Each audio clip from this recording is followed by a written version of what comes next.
Good morning, everyone, and welcome to today's Future of Transit workshop. My name is Valerie Nielsen, and I'm the Deputy Director of Multimodal Development at the Palm Beach Transportation Planning Agency. We are so excited to have you all join us today to hear from transit planning experts around the country. Before introducing our moderator today, I wanted to cover a few logistics items for our workshop. First, the workshop is closed captioning enabled. Please click on the closed caption button in your Zoom toolbar and choose the option to show the live transcript. Secondly, a recording of the workshop and presentations will be made available on the TPA's website at palmbeachtpa.org/meetings. Finally, we'll be sending a survey out to all attendees at the end of the workshop. Please fill us out what you think. Now, I'm happy to introduce our moderator for today's workshop, Mr. Paul Comfort. Hey, thanks, Valerie. Great to be with you all this morning. I'm Paul Comfort, coming to you from sunny Maryland. And I'm excited to be with you with my neighbors to the south. I recently was visiting you just a month or so ago, got to meet with Mayor Fred Pinto and all the team there, as well as Clinton Forbes and his team, and excited to continue that visit now with this workshop. I'm the Senior Vice President and Chief Customer Officer with Trapeze Group, the world's largest transportation technology company focused just on transit technology tools. I'm also host of the podcast Transit Unplugged, where Valerie actually was a guest recently, as was Clinton. Transit Unplugged is the world's #1 transit executive podcast, heard in over 100 countries. And also, I recently wrote 2 #1 best-selling books, the one right over my shoulder, The Future of Public Transportation, with 40 of my best friends in the business around the world, 40 of the leading transportation experts talking about the future of public transportation. And also, my COVID lockdown project was I wrote a children's book on the public transportation, from the Tom Thumb Railroad to Hyperloop and beyond. Hopefully you have a chance to take a look at those. I have the pleasure today of moderating this workshop, showcasing some of the top professionals in the transit planning industry and the transit industry itself from around the country. Because we have a busy morning listening to so many incredible speakers share about the great things happening in their communities, we're going to have Q&A, but we're going to do it strictly with a write-in comment only. So if you have a question for any of our panelists, please send your questions during their presentation in the Q&A chat below. Our technical team will be compiling those questions for me to share with our panelists during the Q&A session. And now I'm pleased to kick it off and kick it over to the chair of Florida's chapter of the American Public Transportation Association's Florida Transit Association, and the executive director of PalmTran, my good friend, Mr. Clinton Forbes, to share a little bit about what's happening in Palm Beach County and to introduce a few of his colleagues around the state. Clinton? Thank you, Paul, and we really enjoyed your visit. I am excited to be a part of this conversation today. Any discussion about enhancing our mobility future, I'm all in.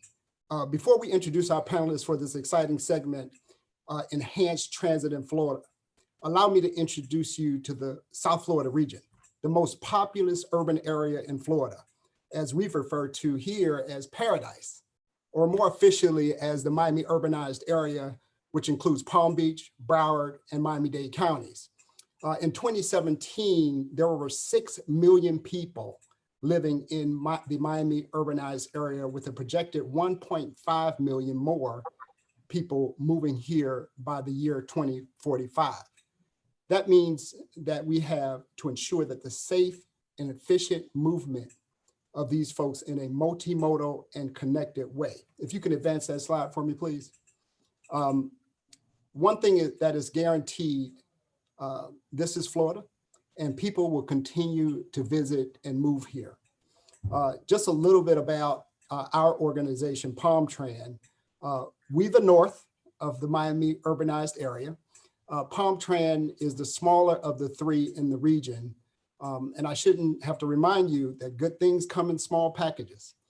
Actually, we are a mid-sized transit agency under FTA standards, providing fixed route, paratransit, and mobility on demand to one of the geographically largest counties on the East Coast.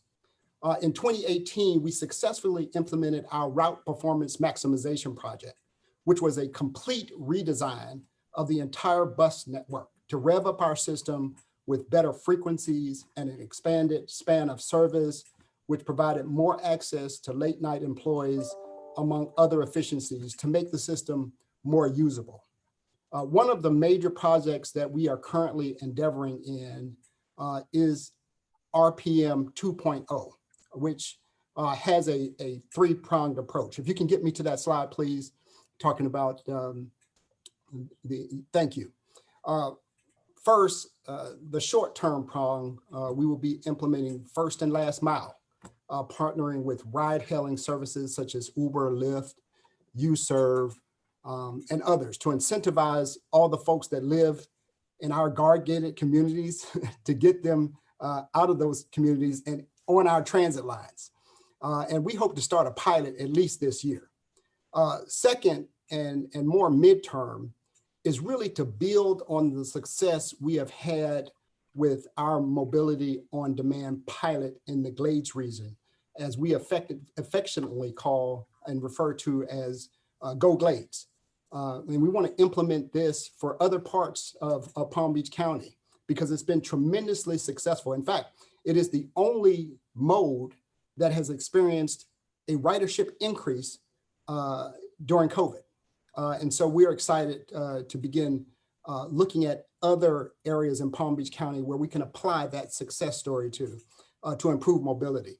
And third, and more long-term, is to continue the work closely with the TPA on the 561 plan. This is really when we begin to talk about enhanced transit in our area.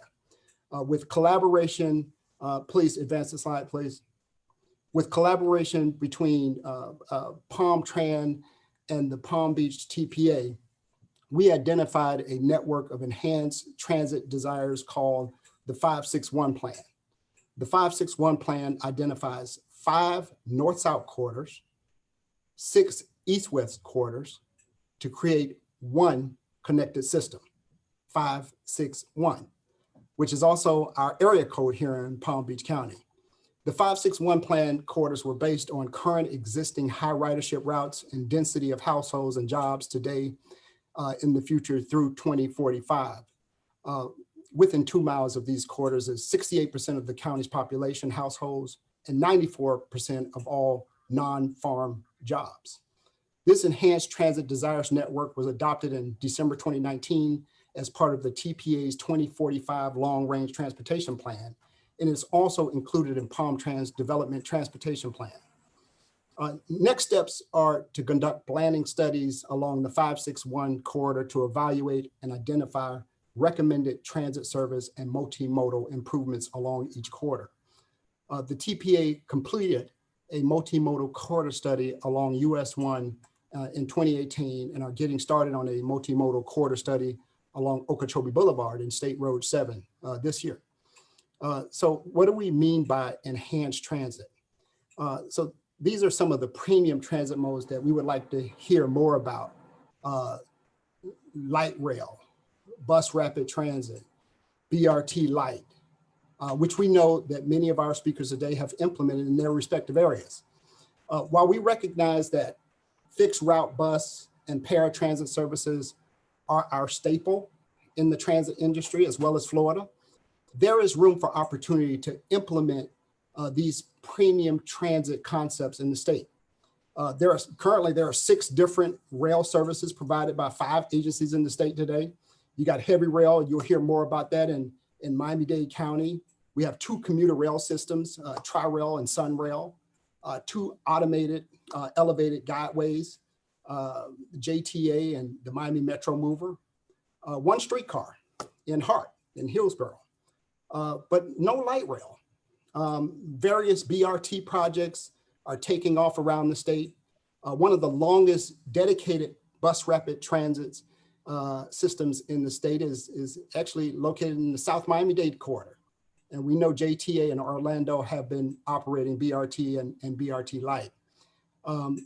These projects offer features that really attract choice customers, adding customers to our business. And that's what we're about. Definitely during this pandemic, we want to get our customers base back and then some. Features like stations instead of stops with level boarding platforms, station spacing, fewer stops, which provides higher frequency, streamlined payment methods at stations, nicely branded vehicles, wayfinding, all of those features enhance the rider's experience and attracts new customers, like every business wants to do, right? So enhanced transit funding in Florida, if we can advance the slide, please. To enhance transit requires dollars. We can't get away from that. So who is investing in enhanced transit around the state? You can see here that of the 7 large urban counties in Florida, 3 currently have a transportation surtax: Miami-Dade, Broward, and Duval. And we will be hearing from them shortly. 2 are pursuing a surtax in upcoming years: Pinellas and Orange counties.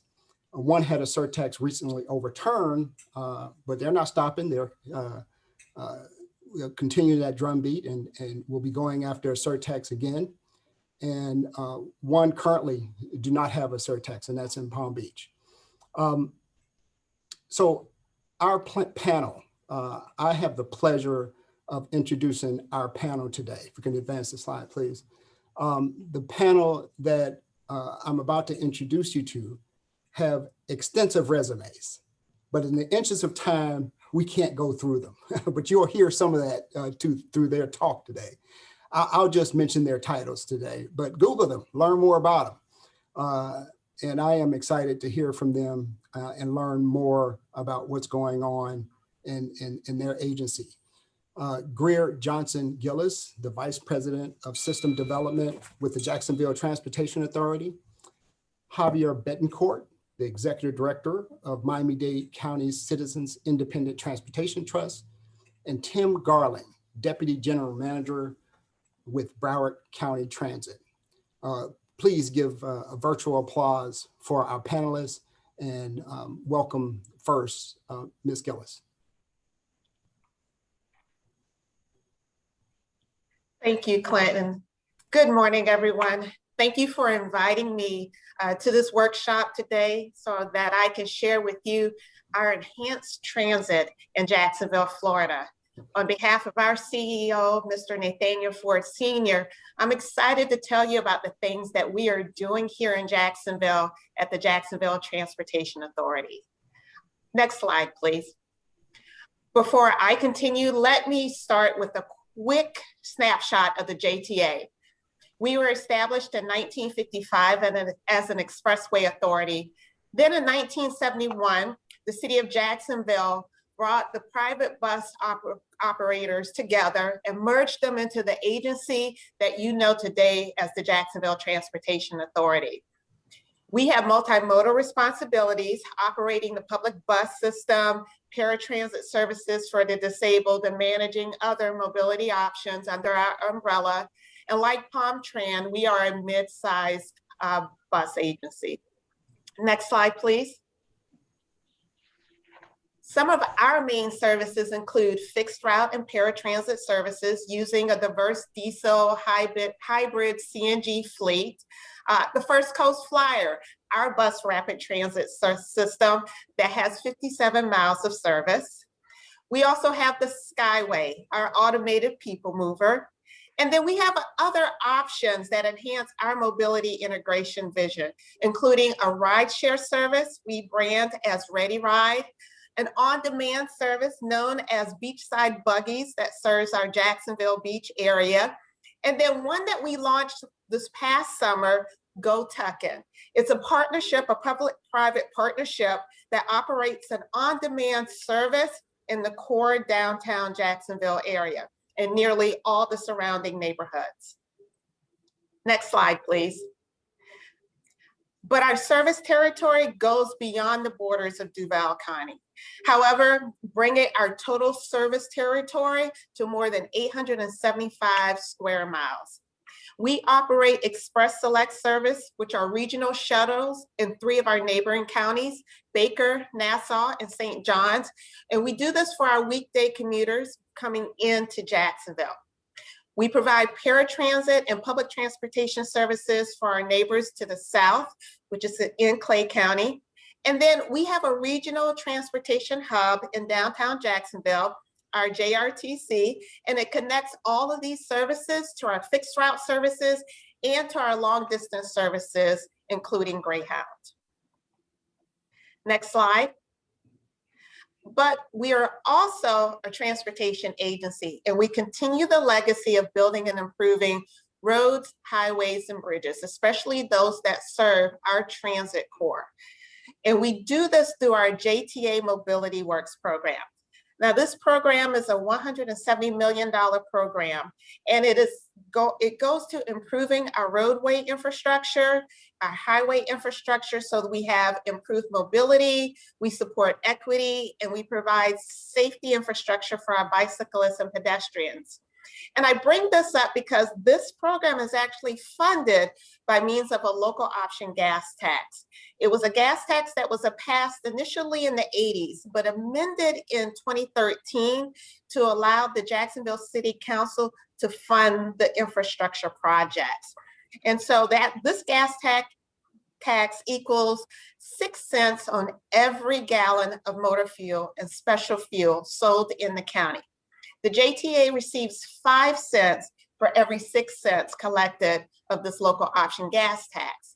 And then we entered into an interlocal agreement with the city in 2014, where we confirmed that we would develop, schedule, finance, plan, permit, design, construct, and implement these projects on the JTA Mobility Works list. And this not only included these projects, but also the next project I'm going to talk about. Next slide, please. And that's the St. Johns River Ferry.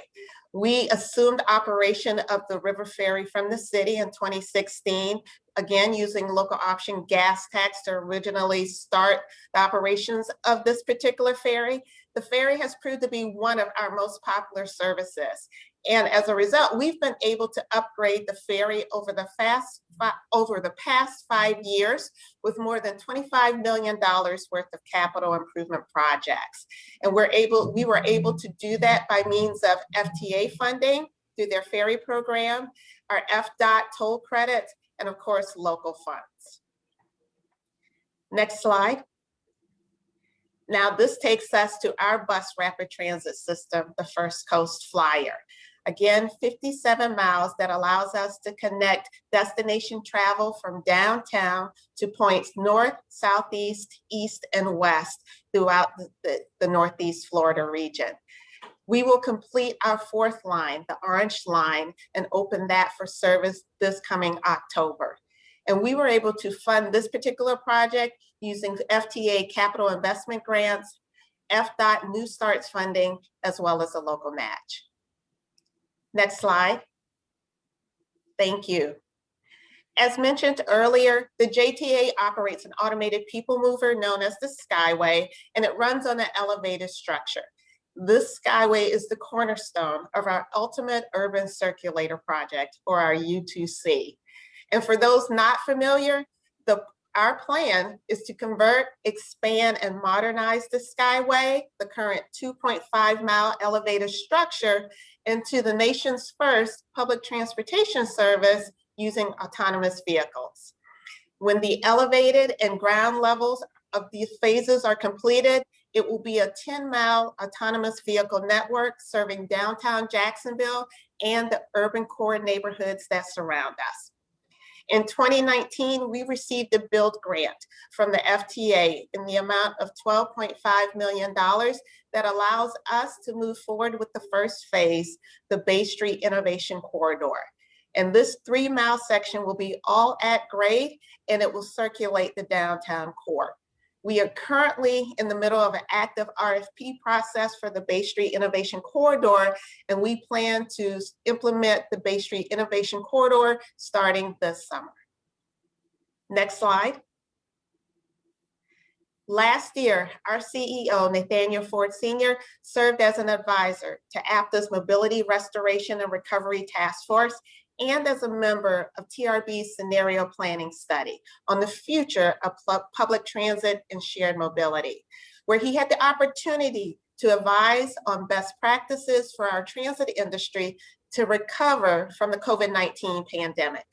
So we use this moment in time to take stock of the challenges and opportunities facing our community here in Jacksonville by updating our long-term strategic plan, known as MOVE, Mobility Optimization through Vision and Excellence. And MOVE included scenarios of what the future would look like 6 to 12 months out, as well as 12 to 18 months out. And the scenarios are influenced by scenario drivers such as COVID recovery, economic recovery, and local conditions. How these drivers behave will dictate the actions we need to take to sustain our business model of providing reliable services and being an economic development driver. But it also provides us directions in which to optimize our mobility options and accelerate infrastructure delivery. The results will serve as the foundation for the development of our long-term strategic plan, which we will kick off this summer. Next slide, please. The MOVE plan afforded us the opportunity to use our services to support the community in providing access to the COVID-19 vaccine, as we did not want the lack of transportation access to be a barrier to anyone. So we collaborated with our public and health officials leading the plan, offering our mobility and logistic expertise. From April to July of last year, we used our AVs to transport nearly 30,000 COVID test samples from their parking lot testing sites to the laboratories on our Jacksonville Mayo campus. We rerouted our fixed route services to various vaccination locations. We created new on-demand zones to serve those vaccination locations. And then we outfitted our surplus buses to become mobile vaccination units. And we partnered with a local health agency, Agape Health, to take the vaccine to those who needed it the most. By means of our combined efforts, we've contributed to vaccinating over 4,000 persons within our community.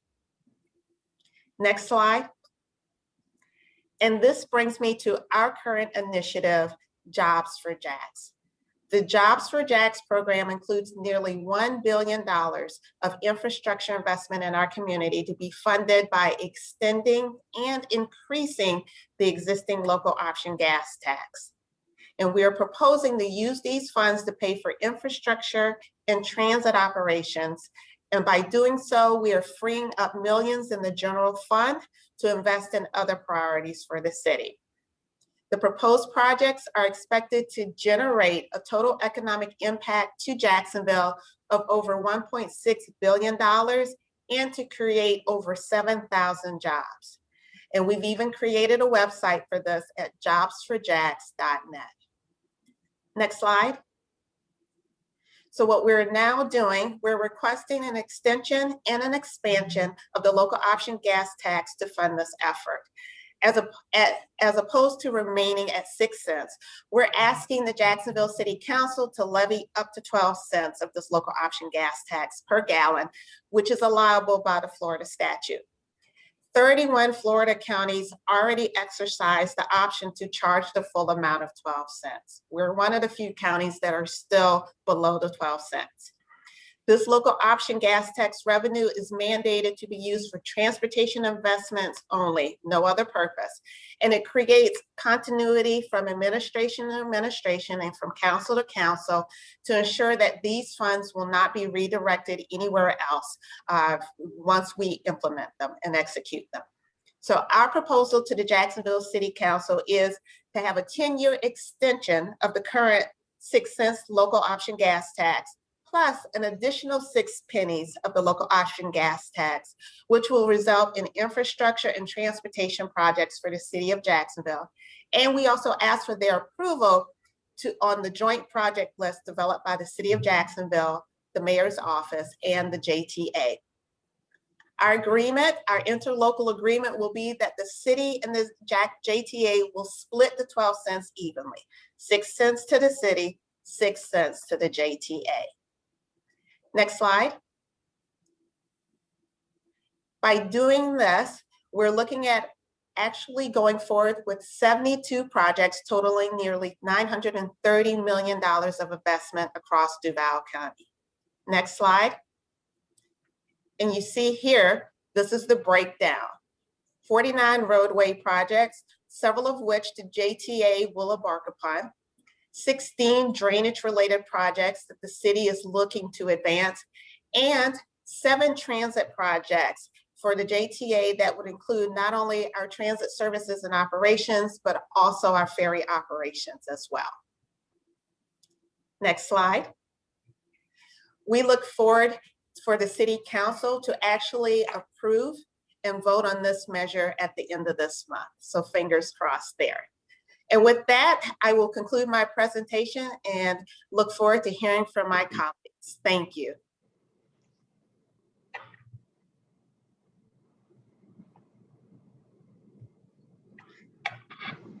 And then now allow me to introduce Javier Betancourt. And Javier is going to share with us what's going on in Miami. Javier?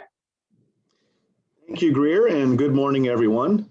I'm assuming you can hear me. If not, hopefully you'll let me know. So if you could please load my PowerPoint. While they do that, just a little bit about me. I'm actually an urban planner by trade who's dabbled in planning, economic development, and throughout my career, transportation. So I bring all those different perspectives to this role. And I believe I'm advancing my own slides. If you could give me that ability. Okay, or maybe not. Next slide.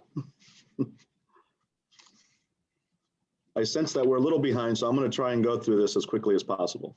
So a little bit about the CITT. We do not operate, maintain, build, or plan anything. We are an oversight board, a watchdog over the use of our half-penny funds. Those funds were approved by the voters of Miami-Dade County nearly 20 years ago in a referendum. In that referendum, there was a reference to a People's Transportation Plan. That is the list of projects that were promised in exchange for that half penny. But the voters at the time were rather distrustful of the county's ability to use those funds and not pull a bait and switch. And so to keep an eye on the county and the use of the funds, they created the Citizens Independent Transportation Trust to audit, review, oversee, and investigate the use of the funds and the implementation of the PTP. And that is the group I oversee. Next. All right, so the list of projects were many. And many people in Miami-Dade County seem to only remember an expansion of Metro Rail throughout the county. And that was, in fact, the core promise. But what was actually written wasn't Metro Rail, it was rapid transit. And rapid transit, as we know, and as we heard from Clinton, could take many forms, light rail, BRT, et cetera. But in addition to those rapid transit corridors, the People's Transportation Plan also promised a series of bus service enhancements. We were supposed to enhance bus service by about 63%. It also promised over 40 different roadway projects, both major highway and roadways, and then smaller neighborhood improvements. And it promised that 20% of the funds will go to our 30-something cities for them to use in their own transportation and transit projects.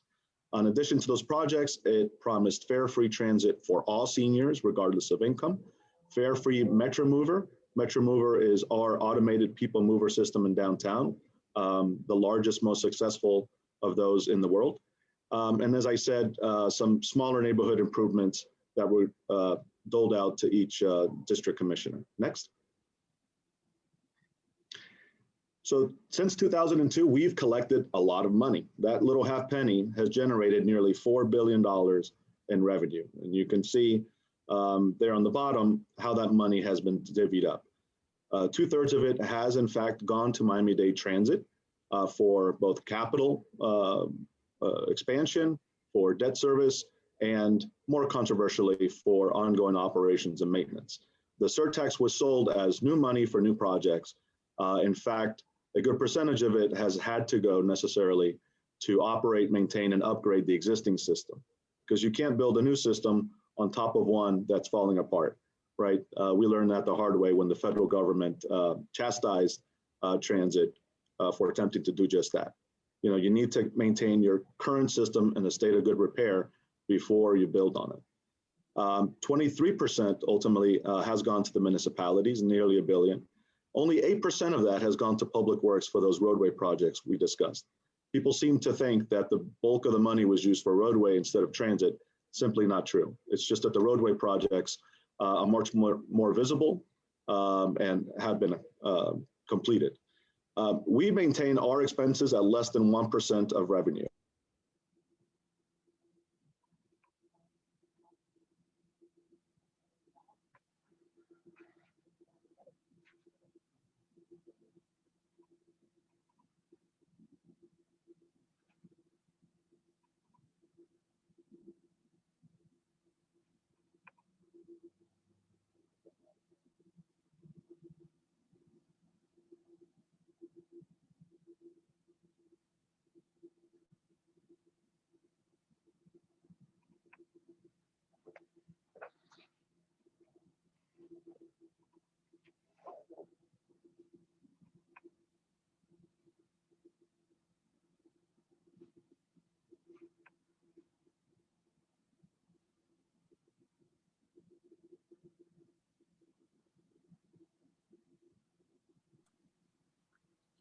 All right, this is Paul, and it looks like Javier may have frozen. So we're going to move it on to Tim Garlings.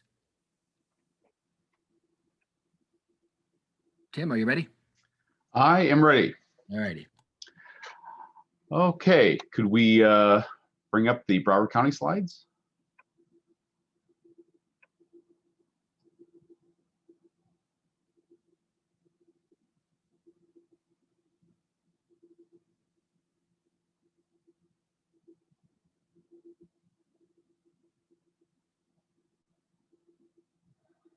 Okay, here we go.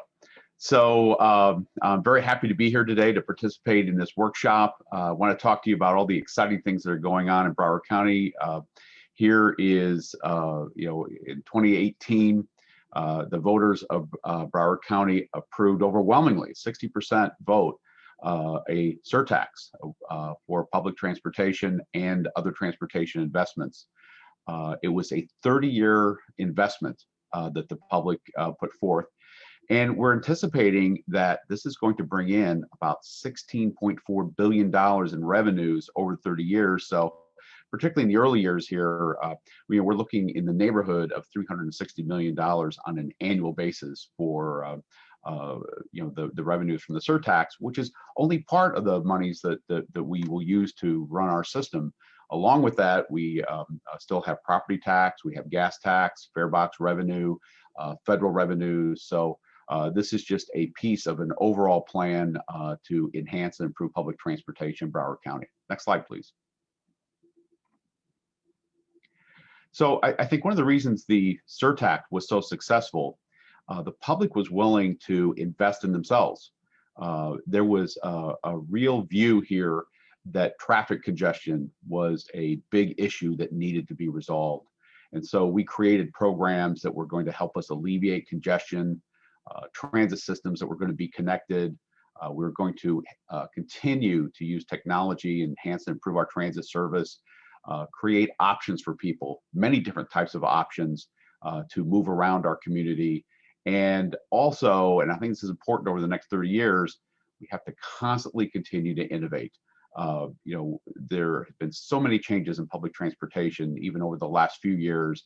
We have to stay flexible and to be able to look at those new kind of innovations and take advantage of those. We've already done things like mobile ticketing, real-time bus information, all things to help customers. We're trying to attract choice riders with the system.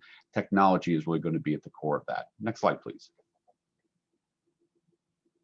I think one thing that was very important for the County Commission here in Broward County is to make sure that these investments were going to sort of help the business community and the business community of Broward County. So one of the goals was to make sure that we carved out money in the surtax that was going to be directly available for small businesses, and particularly small businesses in Broward County. We think that roughly about $53 million annually, or maybe up to $1.6 billion over the 30-year period, will go directly to small businesses. And that's going to help keep a very vibrant local economy. And these investments that we make in transportation really multiply and enhance the livability of the community by increasing economic opportunities. Next slide, please. So the transportation surtax actually has a couple components. One of those is just basic infrastructure to sort of help with some of those congestion problems. We're adding road capacity, the best, most modern traffic signal controls that we can have. A fiber optic network is very important to help leverage future technologies. Traffic signal mast arms, wind resistant, very reliable. Helping, again, movement by improving, I think, some order of 122 different intersections, school zone safety, bike paths, just another way for people to move around our community, street lighting, sidewalks. So getting that basic transportation infrastructure was one of the big components of it. And there are projects both for sort of the county as well as specific projects in our local municipalities to really enhance that infrastructure. Next slide. Now, in transit, certainly, and I want to focus on sort of enhanced transit today, but one of the big issues of the 30-year plan was to allow us to continue our existing services and expand the existing fixed route, paratransit, community shuttle services that we have in our area. Broward County is the second largest transit system in the state of Florida. Pre-pandemic, we were doing about 27 million rides on an annual basis, over 400 buses. We expect to grow our system over these next 30 years to maybe 650 buses with significant ridership increases, just with sort of those basic core services. But today I want to talk about what we plan to do, again, this enhanced service. There is money in this plan for 26 miles of light rail in key corridors across our community, as well as 150 miles of bus rapid transit in 7 corridors. So there's a significant amount of money really set up to help move people around our county. And we think that this sort of enhanced high capacity corridor investment is going to be critical to reducing traffic congestion and enhancing the mobility of our community. Next slide, please. So to do that, how you get that done is important. So we have all those infrastructure projects that I talked about. We're going to have BRTs, light rail. We're going to be very careful about how we go about constructing these things. So we're going to use a corridor project method of delivery. We're not going to kind of continue to have a constant level of construction corridor after corridor. We're going to try to do it efficiently. We're going to try to leverage the construction opportunities. We think this has a lot of advantages. It speeds along implementation, it minimizes disruption, but also makes these projects more efficient and helps us kind of get more for the money that we have. Next slide. To sort of finish up, we talked about putting service in. In the very near term, we have a number of projects that we're trying to get done and get initiated in the first 5 years of this program. We're doing bus shelter projects. We're going to create a third bus maintenance facility. We're going to update existing facilities. We're going to build a new downtown intermodal center and administrative offices as part of an exciting project in downtown Fort Lauderdale that is going to house county and city of Fort Lauderdale administrative offices, as well as Broward County Transit. It's all going to be part of a major intermodal center. We're planning an intermodal center in the west part of Broward County so we can leverage those activities. We're expecting to really initiate and start to build a electric bus system where eventually we're going to have our entire fleet electrified. So there are just many, many investments. This money creates this opportunity for us to really create an exciting future here in Broward County for public transportation. And again, the key was having our public support and our ability then to sort of take that support and turn it into projects that are going to help our community. And next slide. And so just to finish up, I know I went over some of these projects quickly. We have a very, very good website called Penny for Transportation. And I encourage people that want to learn more to go. It shows in great detail where our projects are, the status of our projects. all part of the sort of the transparency of using these public dollars in a way to implement exciting new transportation programs. So with that, I will turn things back over for question and answers. Thank you. Thank you. And great presentation to all of you. Wow, some amazing things. We have just a couple minutes left for questions. So I'd like to ask one of the guests on the panel from Broward and Miami, what kind of planning efforts are happening now that a local funding source is established for enhanced transit? Anything beyond what you've already said? Javier, do you want to talk to that? Okay, I think, You got can you cut hear me off a now? little bit there. Can you hear me now? Yes. I do apologize for that, folks. First time since COVID that's happened to me. So yes, I didn't get to that part of my presentation, but we have turned the corner on the half penny.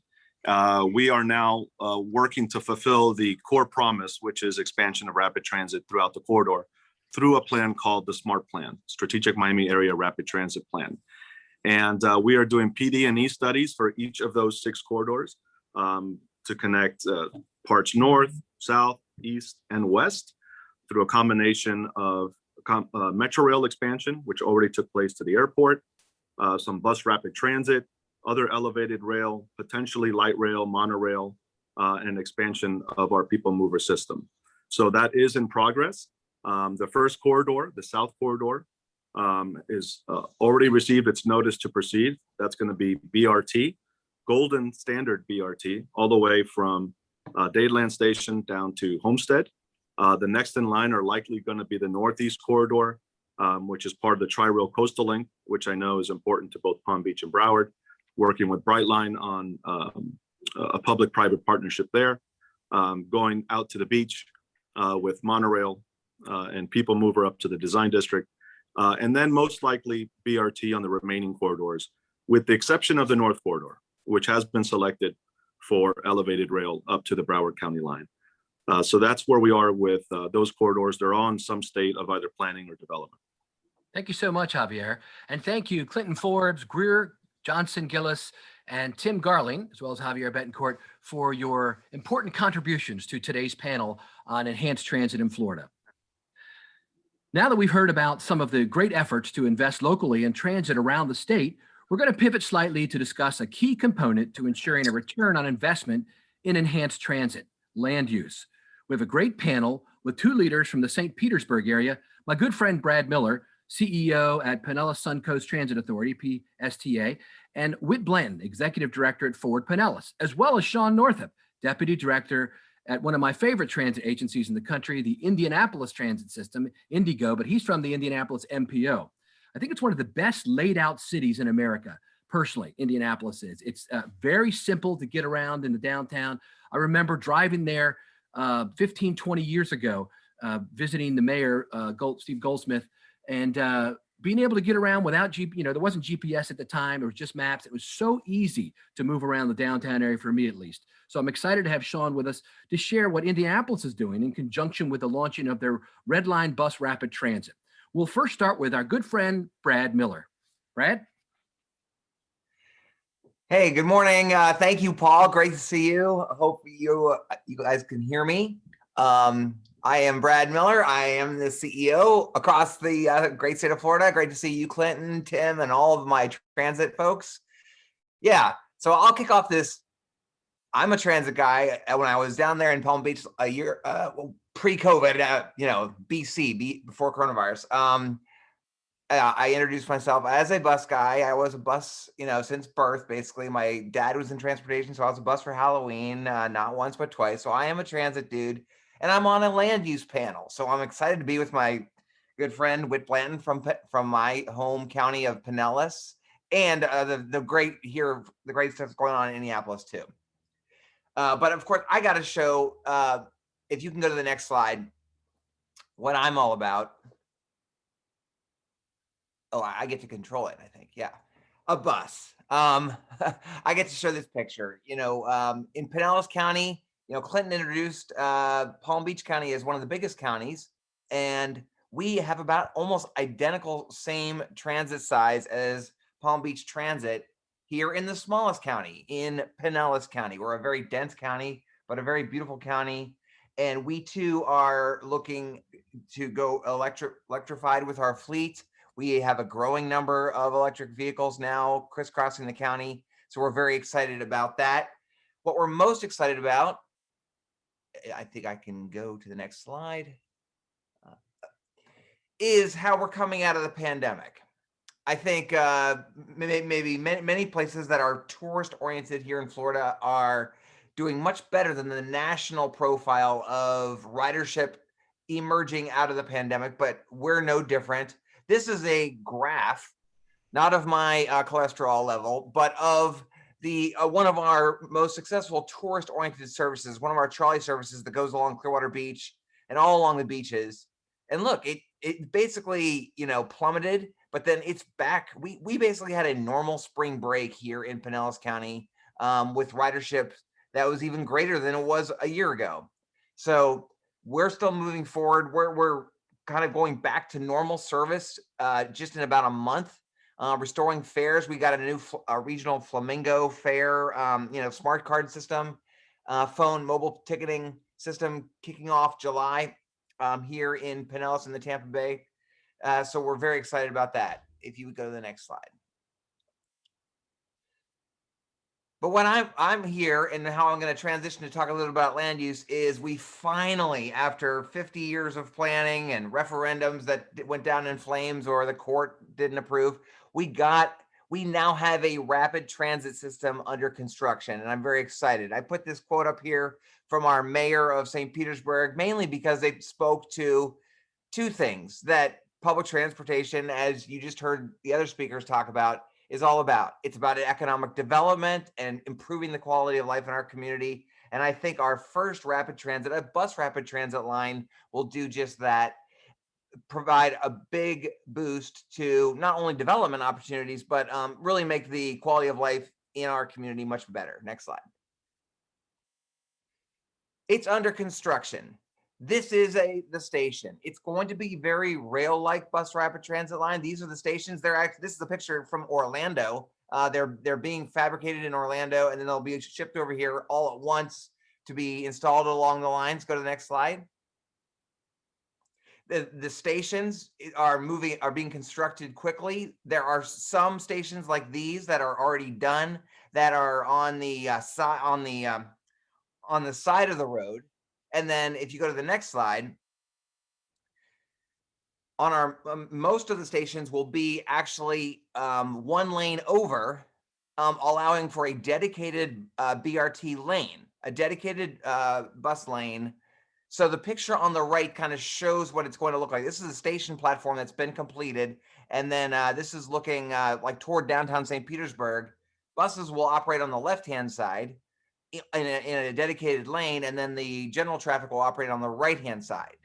The guy on the left-hand side is actually constructing. This is my favorite picture because this is like after years of planning studies, and no offense to my planners who are on this panel, but talking about lines on a map. This is a guy actually building something. This has never happened in Pinellas. It's amazing. This guy is putting in obviously bollards to like safety bollards at the end of the stations or in front of the streets. So to kind of protect the pedestrians that will be on the transit platforms. Next slide. The stations are going to be beautiful. They're going to have this local artist devises these murals, these glass murals that will be up and down the line. No one will ever be able to see this again, except for in this PowerPoint slide, but you can see like, if you stuck them all together, they make like a whole long mural. I think that's really beautiful. And then the artist has put little things that are unique to each station and the area around it. Go to the next slide. So this is the map. This is the corridor. You've seen already lots of maps. The way I'm transitioning to talking about land use is showing that this is the map that we've all been looking at for a long time. It goes from the beaches to downtown St. Petersburg. The blue is not that important. Just think about when you've ridden transit in another country or in Washington, D.C. or New York City. Do you think about the tracks or the road? No, you think about the stops, the yellow dots. The yellow dots on my map are what's most important. the stations and the places you can go along those stations. Next slide. That's what we're doing here in Pinellas County, making a bus rapid transit to develop this corridor in a very transit-oriented way. We've got a complement of transit-oriented development studies going on along this Central Avenue corridor. I mean, it's booming now. We think like the Cleveland example, of course, that you've probably heard about its success on its Helpline. Next slide. Or in Denver and LA, there's lots of examples where bus rapid transit lines, if made really into a fixed guideway corridor like we've got, you can really capitalize on for economic development. Go to the next slide. And we're doing the same. This corridor has a complement land use planning that we're working with the city of St. Petersburg and the other municipalities and Forward Pinellas, who you're going to hear from its director in a second here. Obviously, different parts of the 10-mile corridor have different land use patterns, and the planning is reflecting that. Go to the next slide. So like in the downtown, there's obviously the most amount of potential for economic growth and development around the corridor. There's a huge discussion going on in our community about what's going to happen to the baseball stadium and the Tampa Bay Rays 80 some acres, and there's a station right there. If we have baseball or if we have a whole new development there, this will be a catalyst for that. Go to the next slide. This kind of gives some of the details on some of the potential that's been identified by our consultants about what can be, even in the downtown, additional development spurred on by the Sunrunner Rapid Transit. Go to the next line. So what else is going on? We believe that this Sunrunner, this first rapid transit in Tampa Bay's history, would be a catalyst for other things, and that is proving to be the case. The Florida DOT selected Pinellas to be the first. I think Miami-Dade is going to be the second pilot for bus on shoulders, buses using the shoulders of the interstate. So our express bus from downtown St. Petersburg over to Tampa will soon, starting next month, be able to use the shoulders of I-275 when the traffic gets congested, which it often does, to bypass the traffic and get to Tampa faster. As you probably may have heard about Pinellas, we're always big into looking at innovation and mobility management. We've completely redesigned our paratransit program, which is growing unsustainably, to be a mobility program using Uber and Lyft, and I can't even name all the vendors we're using all the time, but it keeps growing. Like Jacksonville, we are looking at our waterborne transportation closely with Forward Pinellas, and like I mentioned, zero emission buses, hoping to also double our small business use, and DBE participation. That we've already been really expanding that, so I'm very excited about that too. That is a exciting run of what's going on in Pinellas. Again, it's all about the land use, and so I will pass the baton now to, I think I'm passing it to my friend Whit Blanton. That's right, Whit Blanton. Well, good morning, everyone. I appreciate being here. Thank you for the opportunity. I have a long history of working in Palm Beach County. And, I was the consultant for Boca Raton's multimodal transportation district. And then when I was a consultant, I had an office in Delray Beach. So I appreciate what you're trying to accomplish in Palm Beach County. I'm going to talk a little bit about our transit supportive land use plans, but let me start with an overview of my agency. We were created in 2014 as a local bill and state statute that merged the countywide land use planning agency, the Pinellas Planning Council, with the Metropolitan Planning Organization, which was under county government, part of the Board of County Commissioners. So we are a special independent or dependent district of Pinellas County. And our mission is to guide integrated land use and transportation solutions in Florida's most densely developed county. And we think of it as land use first, transportation second. Our vision is our land use, our economic opportunity, quality neighborhoods, and how we get there is partly by how we invest in transportation. And our job is to prioritize those for 25 local governments, including Pinellas County. I mentioned we were the most densely developed county in the state.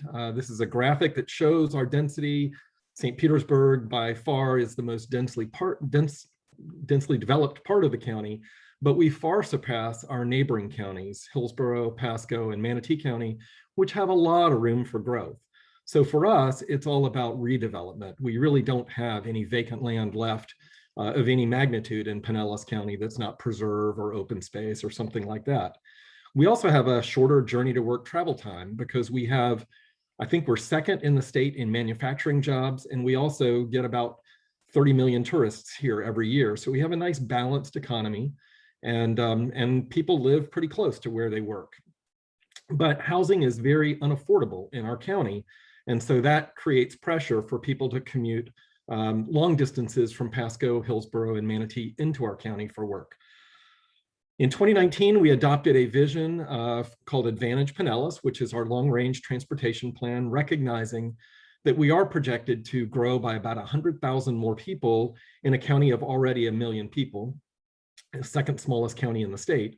And that's about the size of the city of Clearwater. So where do we put the city of Clearwater in our community? And so we identified areas where that could happen throughout the county, and to guide development in appropriate places where it can be supported by transportation investments, multimodal transportation investments in particular. The shared vision for Advantage Pinellas is kind of a three-legged stool that uses intelligent transportation systems and advanced traffic management to keep traffic moving and managing our congestion as best we can. Enhancing transit connections is probably the weak link of that stool because it's been underfunded for decades. And then creating safer streets because we have a notorious fatality and high injury network that really does undermine some of the walkability aspects in parts of our county. But we have a robust countywide trail network, and all of this is built around community, environment, and opportunity. And we have to collaborate with partners at the city, the county, and the state level, and certainly the federal government to make this happen. Notably, we're working in partnership with Pinellas County on a countywide housing strategy, which will have a compact signed by what I call a coalition of the willing of all 25 local governments, hopefully, that will work toward developing a range of housing types throughout our county to meet the supply that we need to meet to satisfy our workforce and population needs. I want to talk a little bit about our transportation investment strategy and how it ties to land use.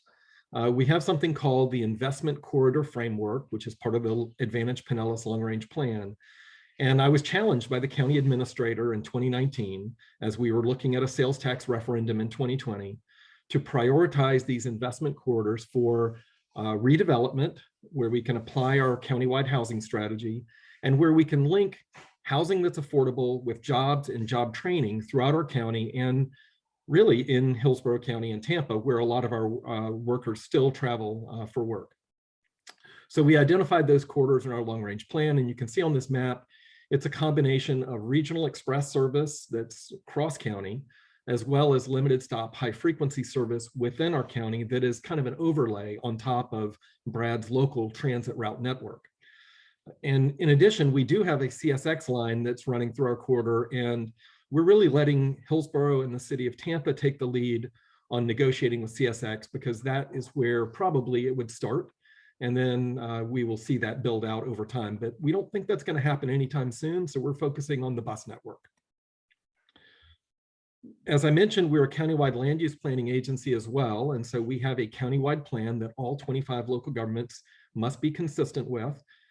We approve and sometimes deny land use changes when they don't meet countywide goals. We just had our first denial since I've been here last month. And this is really intended to coordinate land use with the transit investment corridors. In 2019, we modified our countywide plan to enable TOD in advance of premium service. Previously, we could not have TOD in place until there was a commitment to invest in premium service. And as you all know, that's really hard to obtain federal and state funds to have premium transit service. So we really wanted to get started on the density that we would need to make transit successful. We have land use categories in our countywide plan called activity centers and multimodal corridors. And in 2019, we substantially increased the allowable densities and intensities in those two categories, which are generally applied to our investment corridors. Now, we don't force that on local governments. They need to want to take advantage of that, and it's totally voluntary. So, but we encourage them and work with them in taking advantage of that. And we've had 2 local governments recently develop special area plans that almost reach the full level of density that we allowed. And we do have density bonuses for mixed use, missing middle housing, which is, walk-up garden apartments, 2- and 3-story buildings, which we don't nearly have enough of in Pinellas County. I also want to talk a little bit about the Gateway Area Master Plan. This was a heavy lift for us to look at our main employment center near our airport and in the mid part of our county. There's really no there. It's sort of a suburban style campus employment center and a lot of not in my backyard uses, but people pass through this. It's very heavily trafficked roadways, and it is the hub of any regional connections we would have. So we undertook this Gateway Master Plan. We said that we would solicit commitments from the 4 local governments that serve this area. So they all contributed $100,000. We put in $100,000, and then we asked FDOT to match that, which they did, and more. And we ended up with over $1 million in funding commitments to undertake this master plan. After we completed the master plan, all 4 local governments adopted a memorandum of understanding to commit to implementing the master plan. And that's never been done in our county before. It was the first multi-jurisdictional land use and transportation plan, and we're now off and running and actively implementing the connectivity aspects of the plan. And it does have an intermodal center as a centerpiece of the master plan. Our Complete Streets program is another important aspect of how we do land use and transportation planning. We initiated this in 2016, and rather than just adopt a complete street policy, we said, how about if we put dollars toward it and incentivize local government actions? So we have funded this in 2 categories: a construction program where we fund up to $1 million through the FDOT work program, and this comes off the top, so it's prioritized at the top of the new 5th year of the work program. And then we have concept planning that comes out of our planning funds up to $100,000. And we've awarded $400,000 in planning grants since this started and $5 million in program construction funds. But I just want to draw your attention to the yellow highlighting in our criteria for selection. This is an application project and it's competitive around the county. And we ask local governments to demonstrate how Complete Streets will be a catalyst for land use redevelopment, because often you need a public investment to spur private sector action to invest in an area. And if you've got crappy roads, they're not going to invest in your area. But if you have that nice investment where you're doing utilities, you're undergrounding, you're doing stormwater, and you're creating safe spaces to walk, then you're more likely to attract that investment. And we've seen that happen already on our Complete Streets program. Brad talked about Sunrunner Bus Rapid Transit. I just want to mention this is the first investment corridor. And in addition to the things that Brad talked about, we are taking the lessons learned from this in terms of signal priority, transit-oriented development, and we're applying these lessons learned to the other corridors. And we have design and planning underway for the next 2 investment corridors. One is 34th Street South, where we have a road resurfacing project, and we're incorporating business access and transit lanes with red pavement in that project as well, with the cooperation of DOT. They're lowering the speed limit. They're working on mid-block crossings. And this is US 19, so it is a federal aid state highway.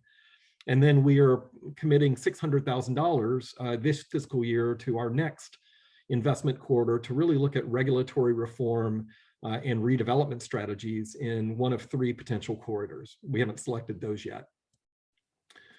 The Sunrunner TOD strategic plan that Brad alluded to is we've had 2 discretionary TOD planning grants awarded, and we're now working on redevelopment and property assembly priorities and strategies, development of transit supportive uses, and basing this on a market analysis of what potential development can happen in this corridor. And we had 2 very reluctant cities along this corridor. but we've actually brought them into the fold. They were very strongly opposed to the BRT project initially, but they both want redevelopment. And so while they may not want 60-foot buses, right, Brad, they do want redevelopment, and they want quality walkable places that so that they don't have to leave their communities and travel to St. Petersburg or some other place to enjoy the benefits of being in Pinellas County. In terms of regional connections, we are a little bit of an odd duck like Southeast Florida, in that we have 3 MPOs in one urbanized area. So that since 1993, we've had a high level of regional coordination, actually mandated by the governor and many of our legislative delegation members. We have what's called a Transportation Management Area Leadership Group and the West Central Florida Chairs Coordinating Committee that work on aligned strategies throughout our 8-county region and a small core of our 3-county urbanized area. And we adopted a regional long-range plan last year. And you'll see our top priorities for the Tampa Bay region include the Central Avenue or Sunrunner bus rapid transit. It includes a regional rapid transit project in the I-275 corridor that our regional transit authority has been working on. And the Hillsborough Area Transit Agency is exploring the CSX opportunity. Unfortunately, their sales tax was overturned by the Supreme Court last year, so they will take another bite at the apple in 2022, and we'll see how that goes. So just in terms of making our land use and transportation plans a reality in Pinellas County, the first step for us is to enable that higher density development and reduce regulatory barriers to housing affordability and redevelopment in our investment corridors, and we're underway on that.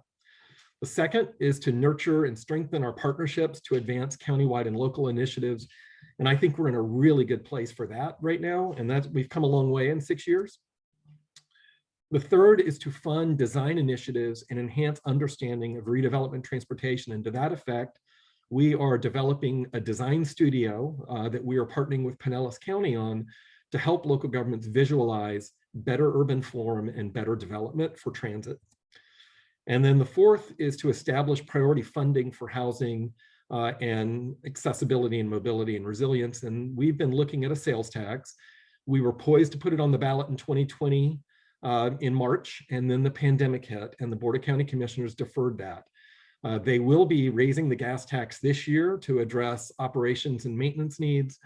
And that's kind of making the picture a little cloudy as to whether we will go forward in 2022 with Hillsborough County, which makes sense to me, or if we will put it off till 2024 because of the gas tax issue. So we'll see. That decision will have to be made probably in the next 3 to 4 months. And then finally, we've got about 1 minute left.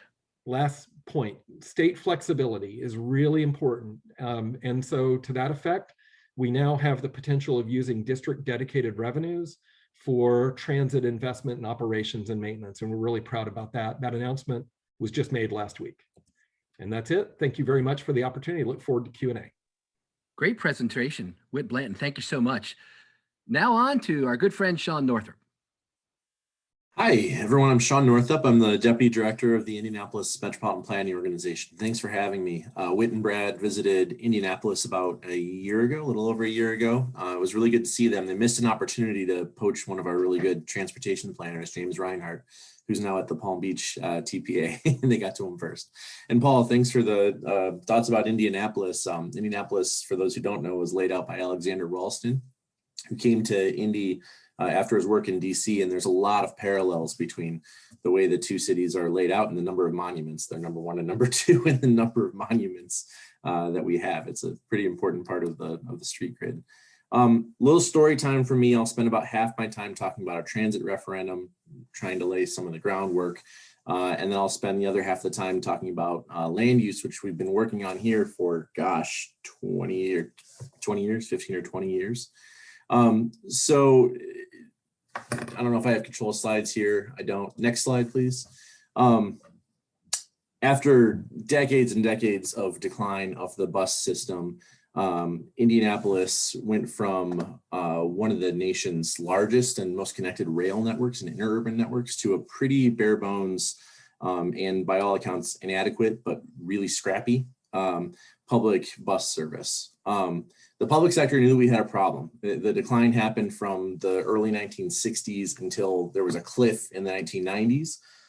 Things were pretty tight from the 90s until the middle 2000s. And so there were dozens of studies to try and figure out how to solve this with transportation investments, but not much progress toward an actual solution until in 2008 and 2009, we switched from a Democratic mayor to a Republican mayor, and both of those mayors had gotten together with the private sector corporate leadership in town and got this common understanding of where we were.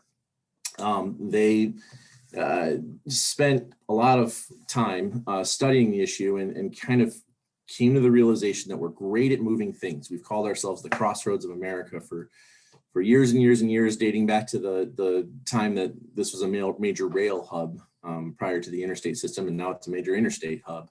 We're a fantastic logistics center, but we're no good at moving people. We are one of the worst.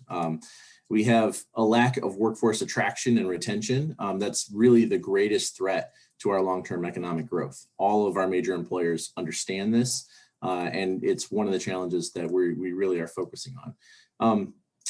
And then when that group was studying all of the transit options available to them, transit had far and away the best return on investment, but it was also the only form of transportation that had no dedicated funding source. Our transit budget was at the whim of the Indianapolis City County Council. It could go up and down, and did from time to time, and led to some really weird service impacts. So we're the 14th largest community in the country, and at the time we were ranked 86th in transit investment per capita. So our transit system was very, very small for what it was trying to serve. So the private sector leaders went to the State House and had to ask permission to come ask the voters for a dedicated transit tax. The public sector leaders hit the gas pedal. We knew we'd be planning a multi-million-dollar transit expansion. And so we launched the largest public and planning and public involvement process in the city's history. We had to ask tough questions about where new services would go and who was going to benefit from the services. And so in that time, from 2009 to 2015, we learned a lot about ourselves, and we got a pretty robust plan down on paper.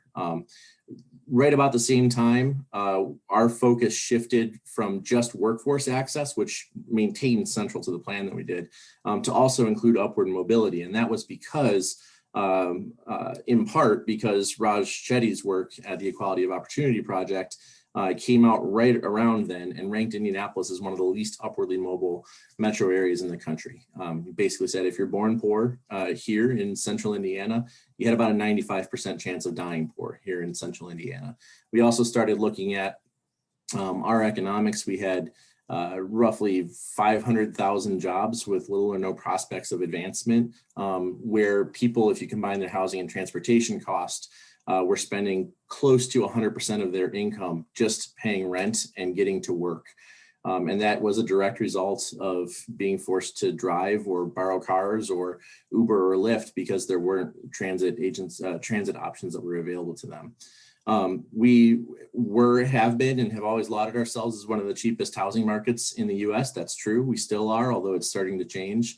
But our transportation costs were incredibly high. We were top 5 in the country with transportation costs as a percent of income. And so the burden was a lot for workers. And then most insidiously, after that big transit cliff happened in the 1990s, our transit agency had to start making cuts. And one of the first things they had to cut with the reduced budget were evening and weekend hours. And that happened at the exact same time that the service sector became the largest employment sector in our economy. It surpassed the shift manufacturing sector. And so for those employees who needed to get to work in the evenings and on weekends, was the majority of our workforce at the time, transit didn't exist for them anymore. And so it was this really difficult challenge that we had to try and solve for. So in the planning process, next slide, please, we prioritize connections to our most densely populated residential and employment areas, and serving those areas with good transit. You see the difference in red lines here. You can kind of blur your eyes and look at these two maps. And you notice the difference in red lines. Those are frequent routes where the bus is coming every 15 minutes or better, where you don't have to think about the schedule anymore. You just go out and get on the bus. So we were prioritizing densely populated residential and employment areas, as well as high concentrations of low-income households, traditionally disinvested in Black, Latino, and immigrant communities, and households with a disability, locations where there were high concentrations of senior households. And the basic promise of the referendum was simple: every route, every day. We had a significant drop-off in service on the weekends. We would change that. Service earlier in the morning and later at night, 3 bus rapid transit routes, a grid of frequent service, and all of that added up to about a 70% increase in transit service. And overall, the capital investment was about $500 million. We had a quarter-cent income tax increase, which is kind of weird. Sales tax and property tax are really strictly controlled by our state. Our fantastic Indigo CEO, Inez Evans, is going to be on later and talk a little bit more about how that whole process happened and what that story was. But I just wanted to lay the groundwork there. We got through the legislative process, next slide please, with some of the required craziness. And you can see, what the plan actually does as far as increasing ridership access with WNC here, but the population access to the frequent route went up from 10 to 35%. We get to half of our jobs with frequent transit. Our low-income households, we get to over half, and minority households, almost half. There's a pretty significant expansion of where those frequent routes go. But if you indulge me 1 minute, next slide, please. I just want to talk about one kind of ugly theme that has gotten worse over time. And there you can see our old governor signing our bill there. Next slide, please. Sean, you've got about 1 or 2 minutes. Oh, really? Yes. So let's jump to the end then. Skip ahead, please. And here you see the red line, which has gone in. We've started right there. Let's stop there. So we have started to build out the transit system. We're about, I'd say, a third of the way in. Our first of the 3 bus rapid transit lines is open. We've been studying land use in our region for a long, long time and have kind of identified that there were 4 issues with our 1969 zoning ordinance. One was that the bad stuff, the auto-oriented stuff, was allowed by right absolutely everywhere. Drive-through fast food, self-storage, surface parking lots. And so we were having a hard time stopping that stuff from being built in our walkable transit-oriented areas. The good stuff, the taller, the mixed use, built to the street with less parking, was really hard to build. And we were seeing deep-pocketed good developers walk away from projects because they couldn't get through the entitlement process in less than a year or two, and those holding costs were bankrupting projects. We are also seeing that demand for walkable transit-served areas is massive.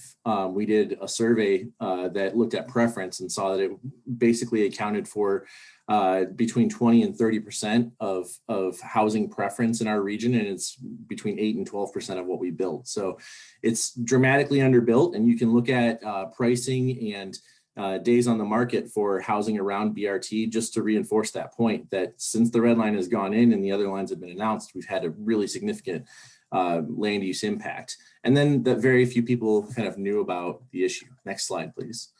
And so we have next slide, please. We have a zoning fix on the table that's being considered by our city county council right now. It's going to drop an overlay around our BRT lines. It's going to prohibit auto-oriented uses near our BRT stations. It's going to permit higher density and mixed use by right. And it'll bring back missing middle housing in our higher density residential districts around the entire city, not just around the BRT lines. That's been a real challenge for us. The quads, duplexes, tris, walk-ups that people kind of know and love from the old urban fabric of the city have been effectively outlawed in our zoning code because of open space and setback requirements. We're fixing that right now. We're trying to undo what's been 50 years of not building that product type. We see demand for these all over the place. We think that this is going to make a huge, huge difference in kind of permitting development to happen around the lines that's supportive of the transit lines. Great, Sean. about done? Yeah, and kick it over. Go ahead, Paul. We'll stop it there. Excellent. It's a great presentation. The land use implications of what you all are talking about are just phenomenal. I actually want to follow up with a question for Whit along those lines, Whit. If you don't mind, I'm going to ask you this question, and that is, what kind of TOD investment do you forecast along the BRT corridor from downtown St. Pete to the beachfront? Great question. We have, as I said, it was based on a market analysis, and the Central Avenue corridor is a very healthy retail corridor in St. Petersburg, which is unusual. I don't think too many places can say they've got a really healthy retail corridor, but it's a lot of mom and pop retail, local businesses, and I think that makes a big difference. So in downtown, there's 2,000 new housing units by 2030, 500 to 6,000 new square feet of office by 2027. And then when you go to the St. Pete Beach end, something like only 120 new housing units, because that's coastal high hazard area, very little demand for office space, but new hotel demands in there. So a lot of hotel opportunities. But what St. Petersburg has been really clear about is the focus will be on housing, and particularly workforce housing, housing that's affordable in the corridor, because that will really generate the ridership, the people who can maybe benefit by not having 2 cars per household or even 1 car per household, but having this excellent transit line available and a walkable urban setting. We do have the Pinellas Trail nearby. So it will be a combination of retail, office, and residential, but the focus is going to be as much affordable and workforce housing as we can get accomplished in that corridor. Thank you. And for Brad, kind of a corollary question, to help advance land use and economic development along the BRT line, is PSTA investing in bike and pedestrian infrastructure improvements to help with first and last mile connections? Well, absolutely, yes, we are. Well, we are doing some of that, but also very close partnership with the cities. Yes, there's a complementary effort to improve the sidewalk connections.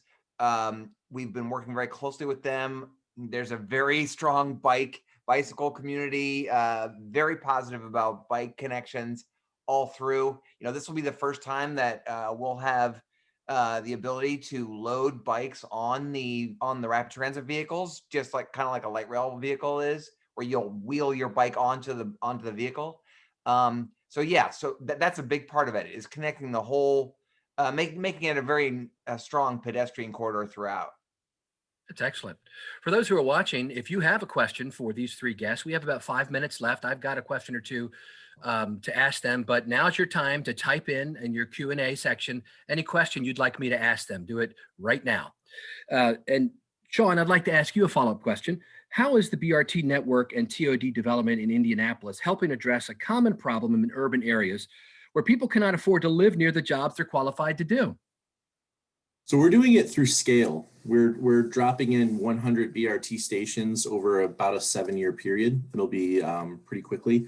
And then we're also connecting roughly half of our population with frequent transit to about 3/4 of our jobs.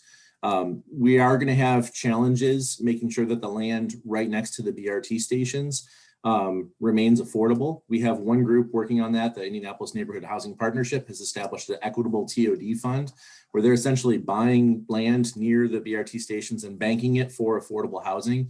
The city is also requiring affordable housing on projects that they're contributing to with CDBG dollars or TIF dollars, other funds. Those are pretty much the tools in the toolbox right now. Excellent. We've got just a few minutes left, and I want to give each of our guests the opportunity for like a 1-minute wrap up of the summary of their main points going forward. And let's start with Whit. Well, I think the summary I have is that you really have to partner with your transit agency and with your cities to make things happen. We're an MPO, we're a county planning agency, we're not an implementing agency. And the partnership that Brad and PSTA and our agency have developed, I think, is as strong as anything I've seen in the state. And when I got here, and Brad hadn't been here all that long, we committed to working together in partnership. And that's not always been the case in Pinellas County between the transit agency and the MPO. They've been at cross purposes historically. because I've been their consultant since 1989. So I kind of remember those days. And that strength of partnership is absolutely essential to everything you do. That's great. And Brad, you can think on this one. I'm going to come to you in just a minute. Next, I'm going to ask Sean to wrap up. But there is a question from the audience that I think is most appropriate for you, Brad. And that is, they said, I'm interested to learn if anyone has gained insight into bringing more DBEs and SBEs into transit development. I'll have you address that right after Sean gives his wrap up. I would reiterate Whit's point about a partnership. The MPO has had to, we've taken the lead on a lot of the transit planning over the last decade. We've had to obviously do that on TOD planning. We've had to do that really in close partnership with Indigo and what the transit planning was happening. And then the city has all of the land use authority in our region. We have no regional authority. So the city has come along. They are grossly understaffed. So they've welcomed the support on that. It's been a real focus for us for the last few years, and we're excited to wrap it up here. There's Thanks, Sean. a question about electrification. I'll just point out our three BRT routes are all fully electric. We have, and as evidence, our president's going to be on later. She can talk more about that. Thanks, Sean. And Brad, you could address that too as well after the DBE SBE question. If you could talk about any electrification plans you have there. Yeah, thanks, Paul. Yeah, providing more opportunities for DBEs and SBEs is a huge part of what we're trying to do. In the last just couple of years, I'm very proud. It's one of my biggest accomplishments that we have tripled our DBE participation already, and then we want to triple it to more. And I think just a huge shout out to Whit and as you said, the partnership with the MPO is better than it's ever been, and that is helping us. Same thing with the partnerships with small businesses and disadvantaged businesses creates a catalyst for more of that, and we have more and more small businesses attending our job fair. Our business fairs and opportunity fairs that we have all the time. We're getting more bids for each procurement from smaller businesses. So I have great hope for that. As far as electrification goes, yeah, we're all about going zero emission vehicles of all kinds, even maybe totally covering our transit headquarters with solar panels all over the place to jack up the power even more. That's awesome. And any final summary comments, Brad? I consider you one of our industry's cutting edge leaders. As you know, you were the one that brought in, and I think we've talked about this on the podcast even a couple of years ago, transportation networking companies to be part of it. As when Uber and Lyft first came into transit, we were like, oh, they're taking our rides. And then the other approach basically is if you can't beat them, join them or bring them under the tent, so to speak. And you were one of the first ones in the nation to do that. Tell us any summary comments you have about our industry going forward. Well, yeah, and I think we heard from some of the speakers earlier that the transportation world is constantly changing. We've seen over the last year with the pandemic an enormous change. How is it going to grow out of that?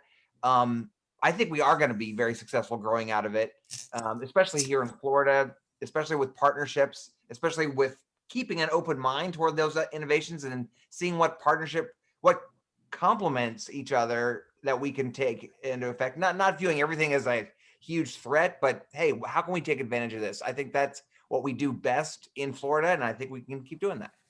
Awesome.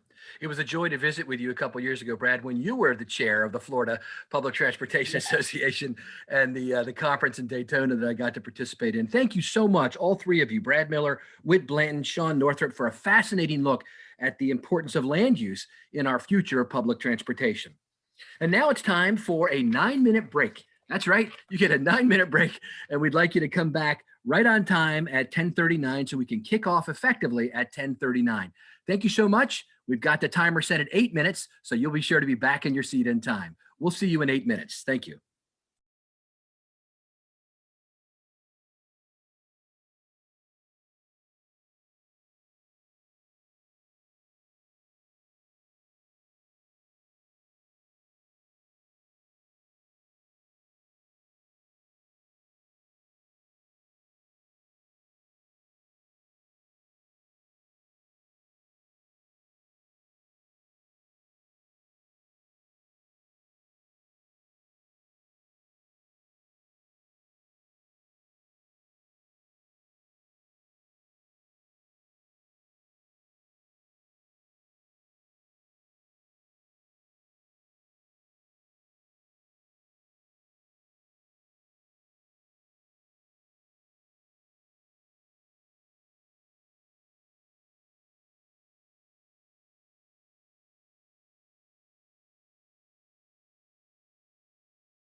Well, good morning, everyone, and welcome back after our break.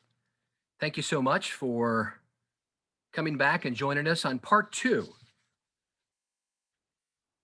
of our Future of Transit workshop, sponsored by the Transportation Planning Agency there in Palm Beach. I'm excited about our next panel. I'm Paul Comfort, by the way, your moderator and Senior Vice President, Chief Customer Officer of Trapeze, author and podcast host, and the former CEO of the MTA in Baltimore. And I'm excited about the next panel because it really is right on the topic that I've been talking about, in addition to what we've already talked about, but really about what's happening next for the future of enhanced transit. The next panel we have to discuss the future of enhanced transit are two of my friends who are innovation experts. They are 2 chief innovation officers of 2 of the nation's largest transit agencies, Joshua Shank from LA Metro and Kimberly Williams from Houston Metro, to speak with you all today. They'll touch on the technology advancements in transit industry, what's needed to have an enhanced transit service. And Josh is leading the nation's probably 2nd or 3rd largest transit system when it comes to innovation, and was recently a guest on my podcast and Transit Unplugged. And we had so many comments, Josh, after that podcast about what you shared about. So I'm so excited you could join us today. And Kimberly as well has been a guest of mine speaking at the Executive Summit at our Think Transit conference a couple years ago. So we're excited to have you both on, and we're going to kick it off with Joshua Shank. Josh? Hey, all right. Thanks, Paul. And excited to be here today, talk to you a little bit about what we're doing in LA. I do lead the Office of Extraordinary Innovation. We've been doing this for 5.5 years now, and there's a lot of great stuff that we've been able to do. And I want to share a few of those ideas with you today, and then maybe talk a little bit about some things you're thinking about. So next slide. So just to give you a sense of the area we're talking about and what we're undertaking, it's actually very difficult to have a good map of Los Angeles County because it is really large. It is the largest county in the United States in terms of people, but it's also very large geographically. And it's hard to get to kind of wrap your head around how big it is sometimes. The green lines on this map are the transit projects we're going to be building over the next 40 years. And the blue lines are the highway projects. Just as a note, many of those highway projects are actually not going to be built. They're just to give you a sense of how quickly things move and how they change. 2016 was only 5 years ago. We passed Measure M, which funds the construction of these projects. And the idea of building more highways in Los Angeles has kind of gone by the wayside in the last 5 years. And it's probably not something we're going to be doing. But at the time, it seemed really important to include in the ballot measure. Anyway, these are the routes that we're going to be building, and gives you a sense of how we're connecting the entire county. Next slide. So just to give you a sense of what we are as an agency, we are the 3rd largest transportation agency in America, in the urban area. LA County has 10 million people, but it has 88 cities. People think of Los Angeles, they think of the city of Los Angeles, but the city of Los Angeles is just one of the 88 that we serve at LA Metro. And we have about over 10,000 people who work at this agency. All of these people who work and live and play in Los Angeles take up a tremendous amount of roadway space because most of them drive. Most of them drive alone. 1.2 million do use our public transit service, which is primarily buses, but also an expanding rail network. But for a city and a region this size, we have a relatively low public transit use. And then in terms of our responsibilities, we are not just the transit operator, but we also do the design and the building, construction of all transportation in LA County, and we fund transportation in LA County. So all those cities get money from us. So we play a very large role in the region, even though the transit system may not be as robust as we hope it eventually will be. And then finally, we have identified that our mission as an agency is to provide world-class transportation for all. We do not confine ourselves to just trying to make public transit better, although obviously that's something we want to do, but that we are serving all people in the LA region and therefore have to think about many different types of projects that could help them beyond just improving public transit. So next slide. let me talk about some of those ideas and where we've come in the last 5 years. These are some of the bigger transformative changes that we've developed through the Office of Extraordinary Innovation over the last several years. We started one of our biggest pilot programs was the Mobility on Demand pilot, which was sponsored by an FTA Sandbox grant. And there we tested what would happen if we partnered with a local transportation network company, in this case VIA, to provide first last mile services to 3 of our stations, because we have a very low income population riding our system, and many of them do not have easy access to our stations and can't necessarily afford or use Uber or Lyft or the typical TNCs. And so this was meant to open up the on-demand services to folks who couldn't use Uber or Lyft because they couldn't afford it, because they're disabled, because they didn't have a smartphone. We created a system that allowed access for all those things.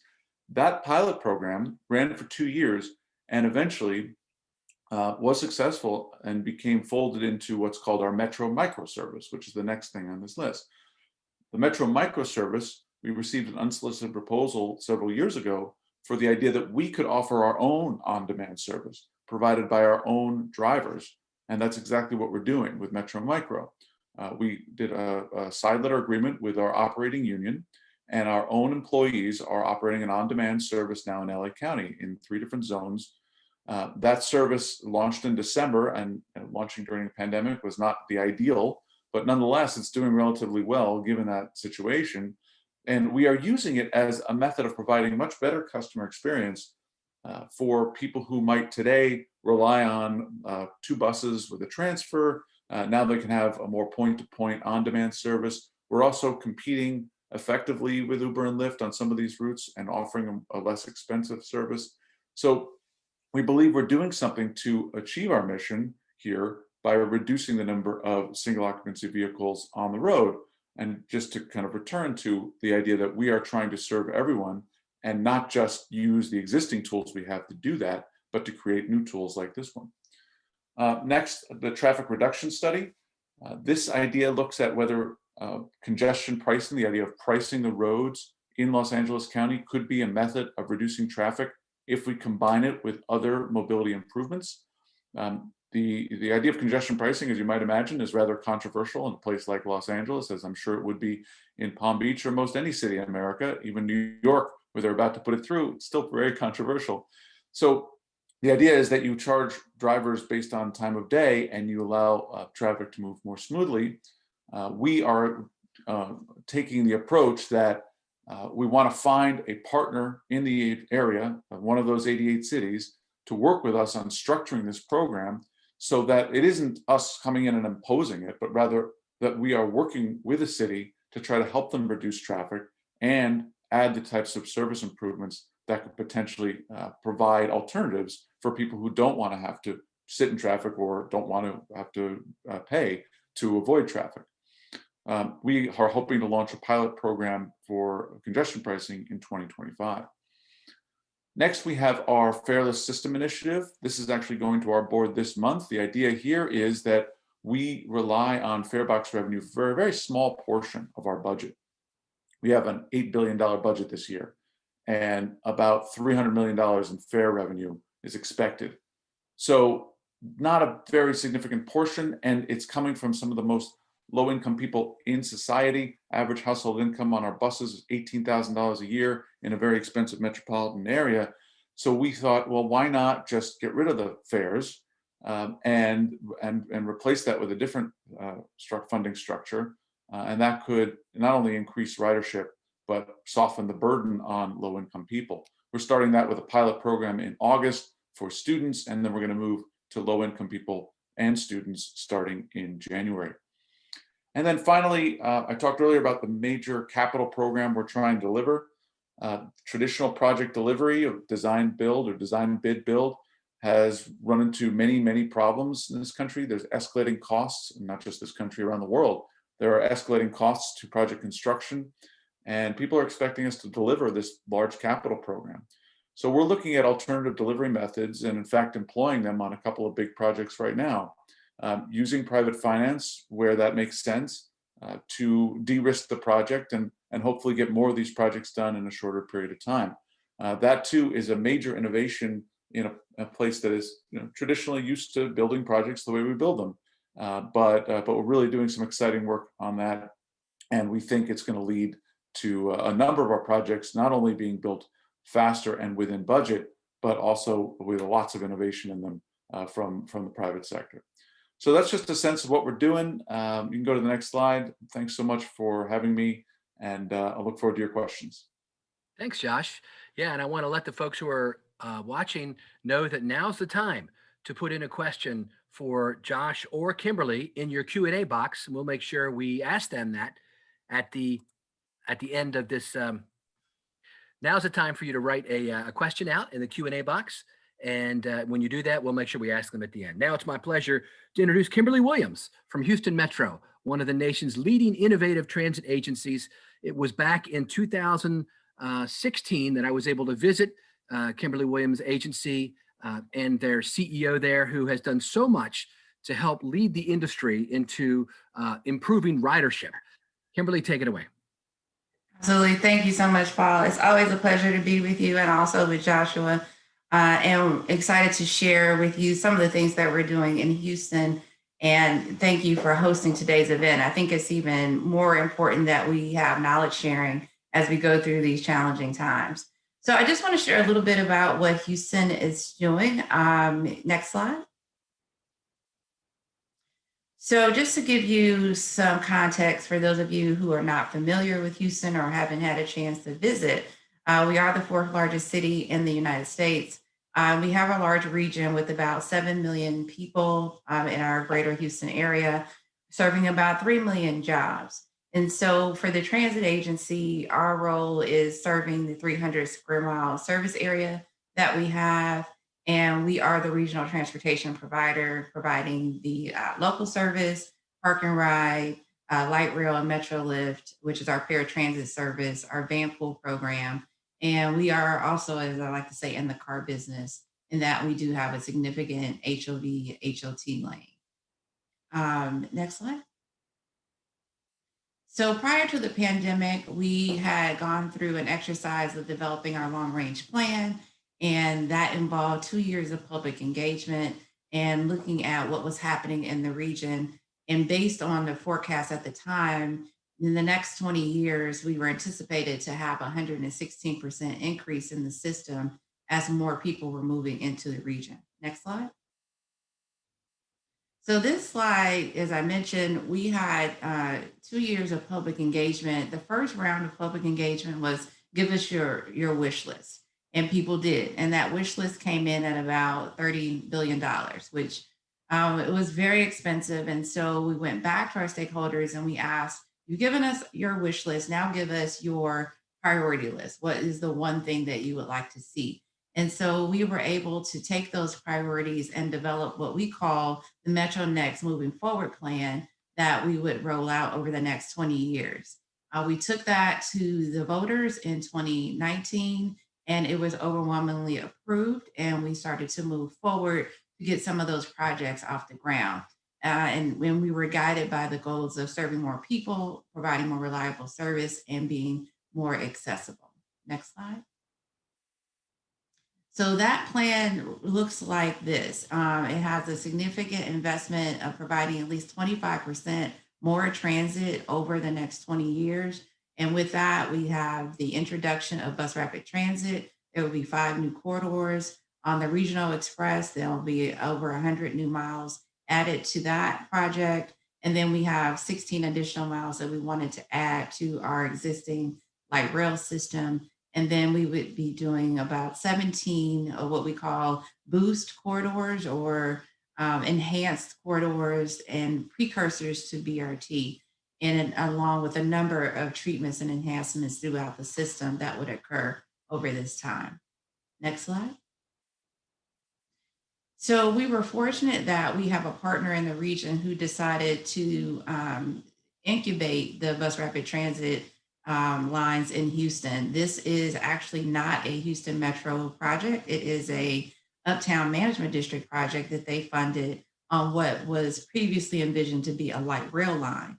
It is now the Silver Line, and Metro is contracted to operate and maintain this BRT route. It's the first one in Houston. It's in the Galleria Uptown, which is a high net worth area of Houston. And so it is a very beautiful project. And we launched during the pandemic, and that has been challenging, but been very well received. People are excited about the project. It has 10 stations, 10-minute frequencies, and it's a little under 5 miles. So if you get a chance to visit Houston, it's a great way to see this particular area. And it also gives us a look in what our stakeholders might see in BRT projects going forward. Next slide. The other thing we launched during the pandemic is what we call our Curb to Curb. It's a new Metro service. It is actually a pilot, but it is one that is envisioned to be a permanent service in our system. We piloted with RICO, and we launched in October of last year. And with the pandemic, it has been challenging, but the project has been very successful. It is a complement to our Dollar Ride service. And similar to what Joshua mentioned and what they're doing in Los Angeles, we were looking at using our existing fleet and operators to offer this service. And we will be going out for an RFP over the next month or so to find a permanent partner and implement this new service on a permanent basis. Next slide. And so going back to the moving forward plan, as I mentioned, this work was all done prior to the pandemic. And after the pandemic, we sat down and thought about how we continue with the project. And we have determined that it is still in the best interest for the region, because again, this is a 20-year plan, it's looking toward the future. And ironically, during the pandemic, Houston has experienced continuing growth. We have about 250 people who moved to Houston every day since the pandemic. So we're continuing to grow, and we feel like public transit will be critical to this growth. And so we are moving forward, literally with our moving forward plan. And we have 2 projects that are on fast track that we're working on. One is a BRT line, and the other is 2 of our boost corridors that we're moving forward with. Next slide. I want to talk a little bit about AVs. We do have an AV program that we've been working on. Historically, Houston Metro has been an early participant in a lot of the learnings around autonomous vehicles, autonomous transit. We were a part of the Federal Automated Highway Program back in the late 90s. And we've continued to keep up with that particular field. And we continue to do pilots and demonstrations. For those of you who are interested in learning more, there are some very interesting YouTube videos. If you just search for Demo 97, you'll see that come up, and it's really interesting. Next slide. So where we've gone next with that is we did have a small shuttle AV pilot that we did as a community circulator at one of the local universities. And we operated that project successfully until the pandemic, which when everyone went to remote work and the campuses were closed, we made the transition to closing that project down. However, we were successful in getting a AIM grant to continue on to phase 2. Next slide. So this is our AIM grant proposal. We will be expanding that scope of the vehicle to create a mid-size, fully compliant vehicle. This vehicle will expand from operations from 1 campus to 2, and it will operate in mixed traffic. And so we are in the planning and development stage of this project as we speak, and we look forward to sharing more with you about that project as it progresses. Next slide. Our other initiative is we are part of the Automated Bus Consortium, which is a national multi-agency consortium to motivate the market to pursue autonomous full-size fleet for purchase by transit agencies. And so that project is now in its 2nd year. It's moving forward to a procurement, which will be done by the state of Michigan's DOT. And we've been very encouraged by what we've seen already going into it. So when we started this conversation 3 years ago, we talked to all the bus manufacturers who told us at that time that they had no interest and no plans to do full-size AV buses. And just yesterday, we saw New Flyer introduce one into the market. And so we have been excited to see that some of this effort has motivated the bus manufacturers to really start looking at AV fleet more seriously and putting offerings on the market. Next slide. We are also looking at rebuilding ridership and returning the service, which a lot of agencies are. And these are just some of the things that we anticipate will be important to stakeholders as they come back to the system. I mentioned our curb to curb service that we've launched and it's been well received. We're also deploying Bluetooth beacons at all of our stops for wayfinding. We do not have a contactless fare system. We are in the process of developing that. And so we have relied heavily on our mobile ticketing app, which has been heavily used during the pandemic. And then of course, Next Bus texting, which is a part of our approach of giving the rider more control over their trip. Next slide. Some of the other things we're looking at are not necessarily technology based. And so we are deploying a Red Lanes project, a bus only pilot through the Central Business District. We have one associated with the Silver Line BRT project, which has gone very well. Next slide. The other thing that we'll be looking at in terms of, next slide. The next thing we'll be looking at is improving mobility for the region, not just for transit. And so one of the things we'll be working on is improving the signals throughout the system that will improve traffic flows for transit as well as personal passenger vehicles. Next slide. So with that in mind, we're keeping focused on our original goals that we developed during our Metro Next Moving Forward plan of improving mobility, enhancing connectivity, supporting communities, and ensuring a good return on investment for our stakeholders. And for my role in particular in the Office of Innovation is future-proofing all of the services that we put in place. Next slide. So that concludes my presentation and happy to take questions. Thank you. That was great, Kimberly. Now we're going to move into the Q&A portion of our segment here. And I want to start with you, Josh, if you can come back on screen. I have a kind of a big existential question for you. You and I had some good philosophical discussions, I think, during our podcast interview. And that is the role of microtransit in helping to create better equity and inclusion in public transportation. As you know, or maybe other folks don't know, that LA Metro is engaging in the nation's largest pilot program for microtransit, which is mobility on demand, basically. And they're using their own drivers to do it. And I've been thinking a lot about the role of microtransit in improving equity and inclusion in public transportation. As many transit agencies are coming out of the COVID pandemic, they're adjusting the routes of their regular fixed route or their commuter buses to really reflect what the new travel patterns are. And they're putting in place standards, if they didn't already have them, for, let's say, where to have a bus stop. So, you may want to have so many passengers per hour at a bus stop in order to make it a productive bus stop. And if you don't have that many passengers there, you might remove that bus stop in order to better shepherd your resources and to make the efficiency of the route better, so it moves at a faster overall miles per hour.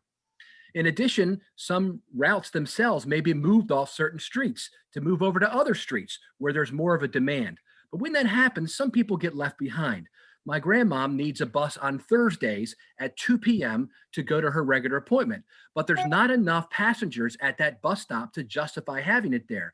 So in the name of efficiency, and as Spock would say, the needs of the many outweigh the needs of the few from Star Trek, that stop may be removed, but grandmom now doesn't have a way to get to her appointment. So layering in a safety net of microtransit on top of that, which would be a mobility on demand program, could allow my grandmom to go ahead and get that appointment that she needs on Thursdays. What do you think of that, Josh? Well, I think you're hitting on something that is really critical, which is that you can't just add an on-demand service without thinking about the overall network that you're providing, right? When we introduced Metro Micro, we didn't do it in a vacuum. We didn't just come in and say, okay, this might work well here. We looked at how it would complement our existing route network, first of all, but also we did it as part of exactly what you're describing, which is a revision of our route network, a change to our route network. And that was long overdue, frankly. And Houston, of course, was one of the first to pioneer this. I'm sure Kimberly can talk more about that. I mean, they redid their network in a tremendously impressive fashion, their bus network, and dramatically increased ridership. We're in the midst of the same thing. It's called our Next Gen Bus program, and that intends to calibrate the routes more directly to where people are actually going. And if you look at the data that we collected in order to figure out, well, where are people going, what we found is that we were not doing a good enough job of serving the short trips, that there were a lot of people who wanted to use the bus, could have used the bus for short trips, but our bus system was much more calibrated for taking people long distances across the county. And so we've made a number of changes to increase frequencies and improve routes that allow people to take more of those short trips. And microtransit is just one of those ways. So in some areas, a bus, high capacity bus running frequently makes the most sense. In other areas, an on-demand metro micro vehicle might make more sense. And so these types of changes to the bus network have to be done in concert with one another, not at opposition. And that's one of the things I'm most proud of that we've accomplished here, is that when we developed the microtransit program, our operations department was not particularly interested in it. But when we launched the program, they're the ones who launched it. So we brought them along, and they made it their own, and now it's completely in their department and under their control, which is the best thing you can say about an innovation, is that you've developed it, it's become a core part of what the agency does. And let's talk about cost for a minute. Some people may be concerned that they don't have the money to fund a microtransit project because obviously the cost per passenger could be higher. It's more individualized service, although it's not one-on-one trips, it's shared rides. And when you have the right technology and software in place that has the right algorithms, you can go ahead and pick up my grandmom plus your aunt and his uncle and all those folks on the same route and take them where they're going. How do you cover the cost, Josh? Well, a couple things about cost. One is, yes, it could potentially be more costly, but we did work out an agreement with our labor union that prevents that to some extent, right? Because what we didn't want to do was create a new service that was so expensive to operate that it wouldn't be sustainable. And neither did our union partners. They wanted to create a service that worked. They knew that this was the future. That's why they wanted to be a part of it with us. And so we intentionally negotiated an agreement that we thought could be financially sustainable. But secondly, I think cost often gets looked at, particularly in transit, without looking at the benefit side. And it is possible that microtransit might end up being more costly compared to traditional bus service. But traditional bus service often doesn't do a very good job of serving the places that microtransit does do a good job of serving. And so you're getting a benefit for that additional cost. And in particular, you're providing your customer with a better service. So if you've got a customer that is currently spending an hour and a half to go just a few miles every day because the frequency of the buses just don't work for them, and now you're able to provide them with an on-demand service that gets them where they're going in 20 minutes, that's a huge mobility benefit. That's a huge customer experience benefit, and it's worth something. And you have to decide, well, is your job to offer the bare minimum of service for the lowest possible cost? Or is your job to provide customers with the best experience possible? And we take the latter view. I agree with you. And I think Robbie Mackinnon, the CEO of KCATA, Kansas City Area Transit Authority, said it really well in his keynote speech recently at our Trapeze Think Transit conference just last week, when he said, we have to go back now that we've had this existential crisis for transit, with ridership dropping 50 to 95%, and we're coming out of the COVID pandemic, hopefully. It's time to analyze the why of what we're doing. Just what you mentioned. Is our job really just to move people from A to B as quickly as possible, the most people, or is it really to help everyone and to make sure that no one is left behind, and to make sure that we're helping people access all of life's opportunities? I think for many transit agencies across the country, they've opted for the latter. The American Public Transportation Association conducted a survey in the fall of last year where they asked transit agencies, what are your key performance indicators now at this point in time going forward. And I was very surprised to see, and I think a lot of folks were, that ridership slipped from the #1 KPI to #2. And #1 became just what you said, Josh, customer experience, right? We want to have this customer experience for our passengers. Then we know if we build it, they will come. And third was access to mobility options, which is exactly what we're talking about now, this micro transit options for folks. This has been a fascinating discussion, Josh. Thanks so much. If you're listening and you're interested in more of this discussion, I have a 15-minute monologue on my podcast this week of Comfort's Corner at the end on the future public transportation, discussing exactly this topic, the role of micro transit going forward. I think it's the hottest trend coming out of the COVID-19 pandemic, and Josh's agency, Los Angeles Metro, under the great Phil Washington, who has announced his retirement, is leading the way in the country to show that how this can be done at a massive level. And now we have a few minutes left. Kim, I'd like to ask you a question. When I was CEO of the MTA in Baltimore, as I mentioned, I was able to visit Tom Lambert and your team there at Houston Metro back in 2016 to discover what you all had done to be the first agency in the nation to reboot your bus network and to begin to see an increase in ridership after an industry-wide 5-year decline in ridership. Tom led the way, your agency led the way in 2016. And then in 2017, 7 more agencies, places like Seattle, King County Metro, and Las Vegas, also saw an increase in ridership. And then in 2018, it got more. And finally, in 2019, the entire industry as a whole in the United States saw an increase in ridership for the first time. We were so excited coming into 2020 about what would come. And then boom, the gut punch. Well, I remember when I was there that Tom, he's put a whole day, a whole day event on for our team. We brought 8 people down from MTA, including Kevin Quinn, who was my planning director at the time, and now is my successor as CEO of the MTA and doing a tremendous job there. But we were trying to reboot our bus network and kind of follow the model you all had done. One of the things that we realized was that we had to know where our buses were at all times. We were using radio signals on the vehicles instead of GPS. And so in the downtown areas, those signals were bouncing off the buildings downtown. So we knew we had to have an investment in technology. My question to you is, what is the big technology investment that transit providers should be considering right now?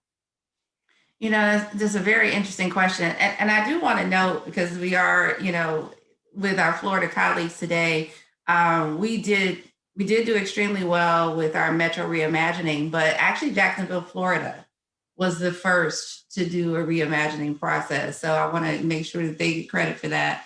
But in terms of technology that we're looking at going forward, and Josh and I talked about it, and you talked about it as well, the software as a service, the microtransit on-demand process, particularly now, as you mentioned, ridership is not the key metric. It is now the customer experience, and people want more control over their trip. So the things we're looking at, as I mentioned, our curb-to-curb service, which we launched during the pandemic. We are also looking at redoing our fare collection system. That's the other particular technology that transit agencies have been exploring heavily, obviously accelerated by the pandemic. Cleaning technology and solutions have really advanced as well because of the pandemic. You're seeing more use of UVC technology and things to that effect. And so, and obviously for us, we do see a key role for AV. We have several routes that are high capacity routes that we think platooning technology could enhance and make more efficient.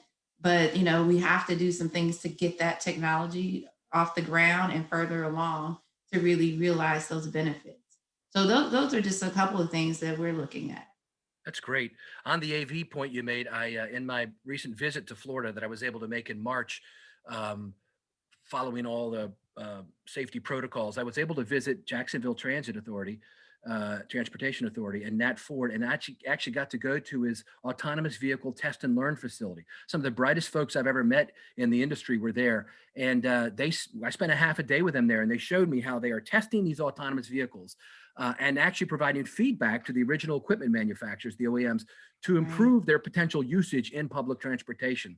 So like you mentioned, Connecticut Transit recently just is launching full-size autonomous vehicles, and other places are looking at it in manufacturers are coming out with them now. And so I think it'd be fascinating to see where autonomous vehicles go and the role and the niche they play. They're not the solution everywhere, like you mentioned, but Right. there are places like Nat is talking about, like Greer mentioned earlier, in maybe an ultimate urban circulator in downtown Jacksonville, where it connects up all their modes and they can help create better intermodal transportation between and a great integrated network between all their modes. Kimberly That's a Williams, great opportunity for it. yes, that's right. Kimberly Williams, Joshua Shank, thank you so much for being our guest today, and a fascinating panel to take a look at the future of enhanced transit. Our final panel of the day will be discussing the key component to make investments in enhanced transit. That's right, investments, funding, show me the money, as they used to say. We have Sam Sargent, one of my best buds in the business, who's down in Austin, Texas, with Randy Clark, who is one of the most innovative leaders in the country on public transportation, and was able to push through a $7 billion package of improved funding. And Sam is helping to lead that effort now. And Inez Evans, another dear friend of mine, president and CEO at Indigo, to share about their experiences adopting local funding sources for transit and what they're doing to implement enhanced transit services.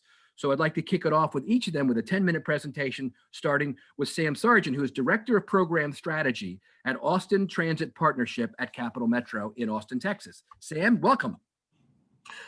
Well, thank you very much, Paul, and thank you to Inez, who I feel very fortunate to be sharing the virtual stage with, and of course, to all of our friends in Florida. I'm really excited about you putting on this conversation, but also about the work that you have ahead of you. So let me talk for a little bit about what we've done here in Austin, specifically our Project Connect effort, which was approved by voters this past November.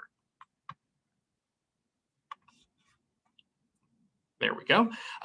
So I think we're all experiencing this, especially here in the Sun Belt, but you run into the geometry of transit. And this is a large part of how you sell transit in our world, especially where you're still trying to build a culture of transit. So in Austin's case, we're looking at doubling our population between 2020 and 2040. And in fact, it may be a little bit sooner than that.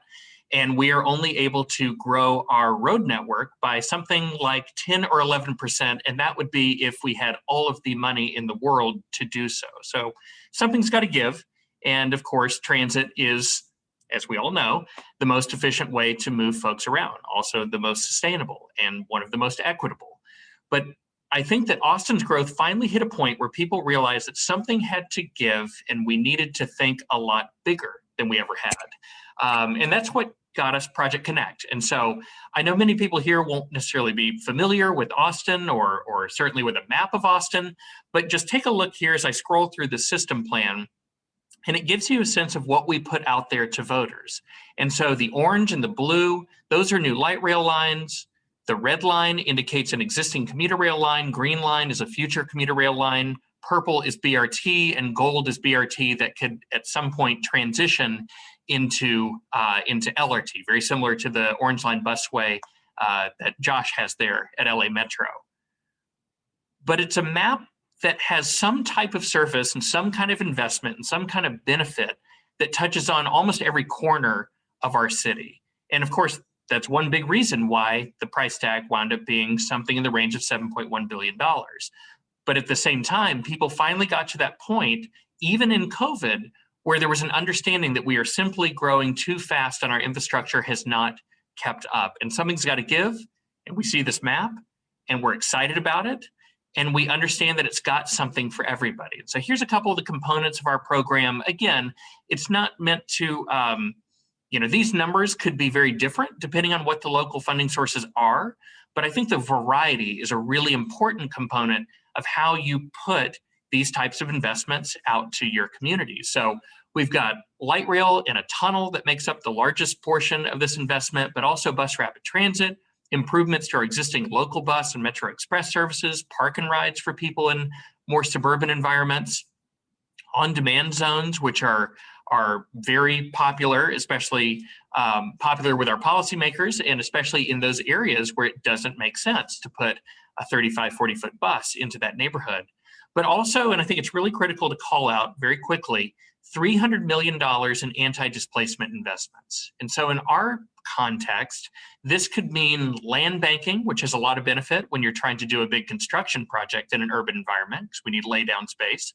But it also could mean constructing affordable housing. It could mean right to remain or remain in place policies, or partnering with a nonprofit to create affordable housing communities. It's a wide variety of things, but it was a huge component to what we are doing because we wanted to lock in affordability along these exploding corridors where we are planning to have light rail as well as BRT. And so that was a big critical component of our package. You can see our sequence plan here. The program is anticipated to be a 13-year endeavor with our light rail lines being built in tandem.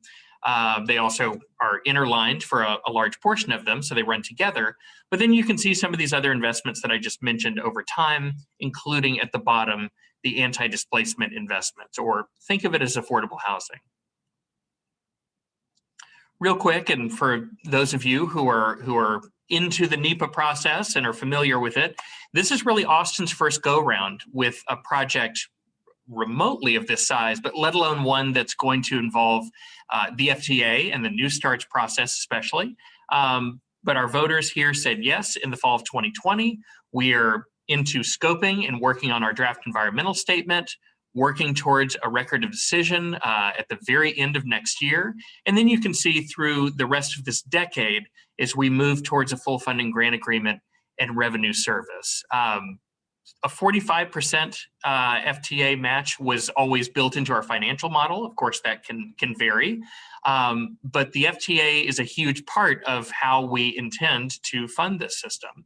The remaining 55%, which voters said yes to as part of Proposition A, that's all local money. And it's a big part of our story because Capital Metro, the transit agency here in Central Texas, was not in a position to bond out for that amount of money. We're funded by sales tax, which has been very fortunately healthy here in a growing Central Texas, but that funds our existing 82 routes of local bus, paratransit, our commuter rail service, and a host of other things. So that money is spoken for.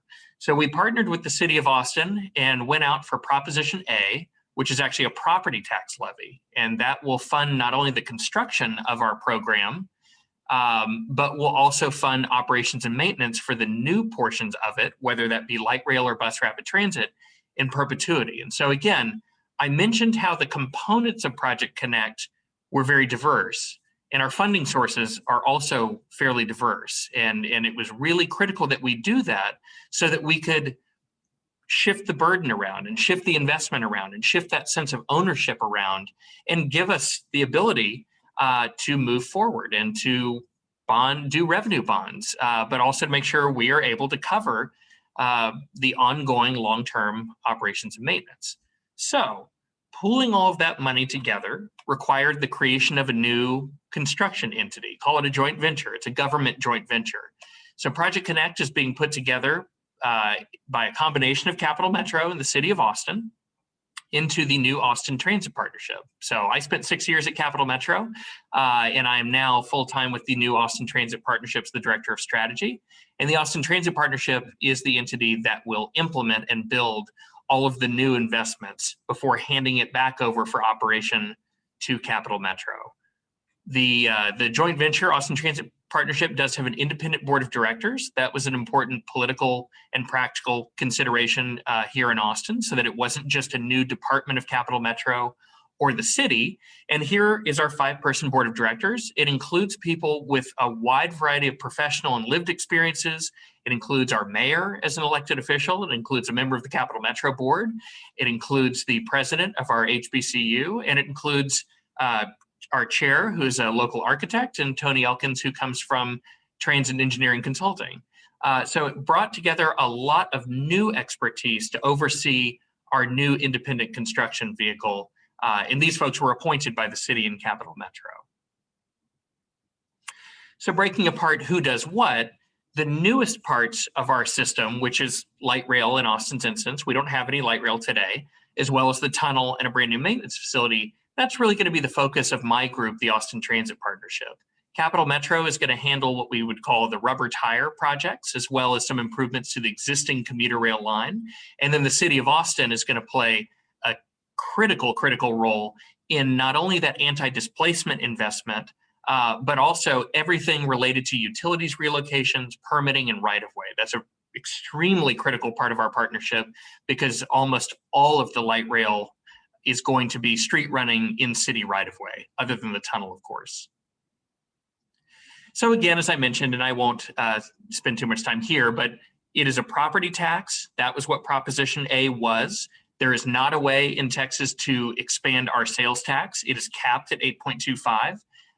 Bonding would have done something to build the project, but it wouldn't have covered the long-term O&M. So again, that was why through our partnership with the city and a whole lot of community and stakeholder engagement, we came up with the idea of going out for a property tax. Some would say that was risky, but we were very fortunate that that passed by a 43% margin. 237,000 people in Austin said yes to this rate increase so that we could finally fund better, more sustainable, equitable public transportation here in Central Texas. So taking a look at these costs over time, you can see how as we ramp up construction, it goes up there in the middle before we open up for operations. But our expenditures and revenues start getting a little bit out of whack here.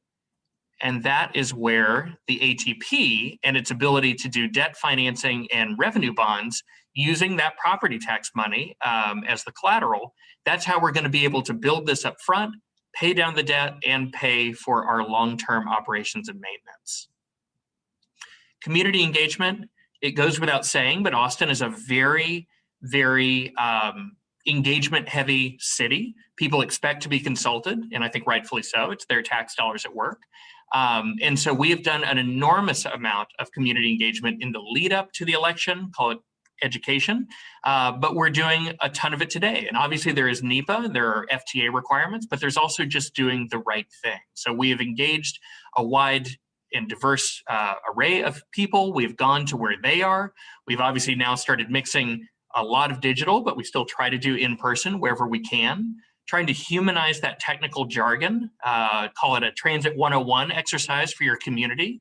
And then also making sure that you provide interpretation, translating all of your materials, and just being transparent, being honest about the amount of right-of-way that we need, for instance, or the cost estimates, or the scale of the investment and potential construction disruption.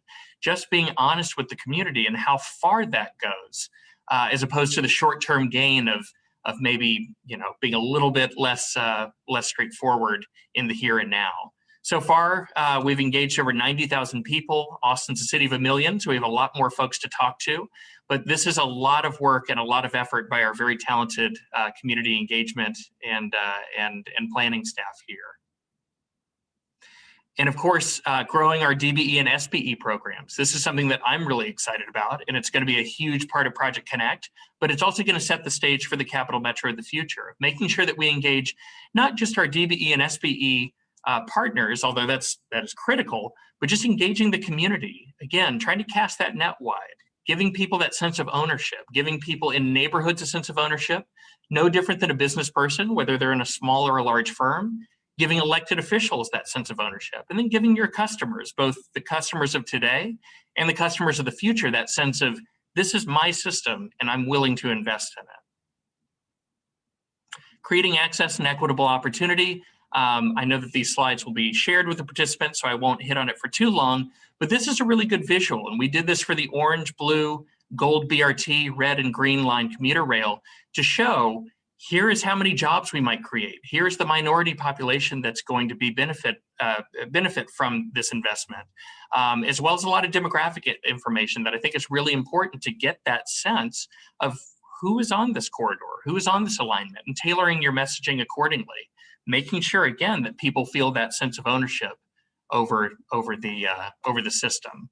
And then for the rest of this year, we are continuing to build out the Austin Transit Partnerships team, building out our technical capacity in partnership with Capital Metro. A lot of projects that are really Capital Metros, but they fall under our Project Connect umbrella, like our on-demand circulators, continuing to work on anti-displacement funding, TOD, and working on getting a shovel in the ground for our newest bus rapid transit Metro Rapid lines towards the end of this year, and continuing to invest in and improving our Red Line commuter rail operation.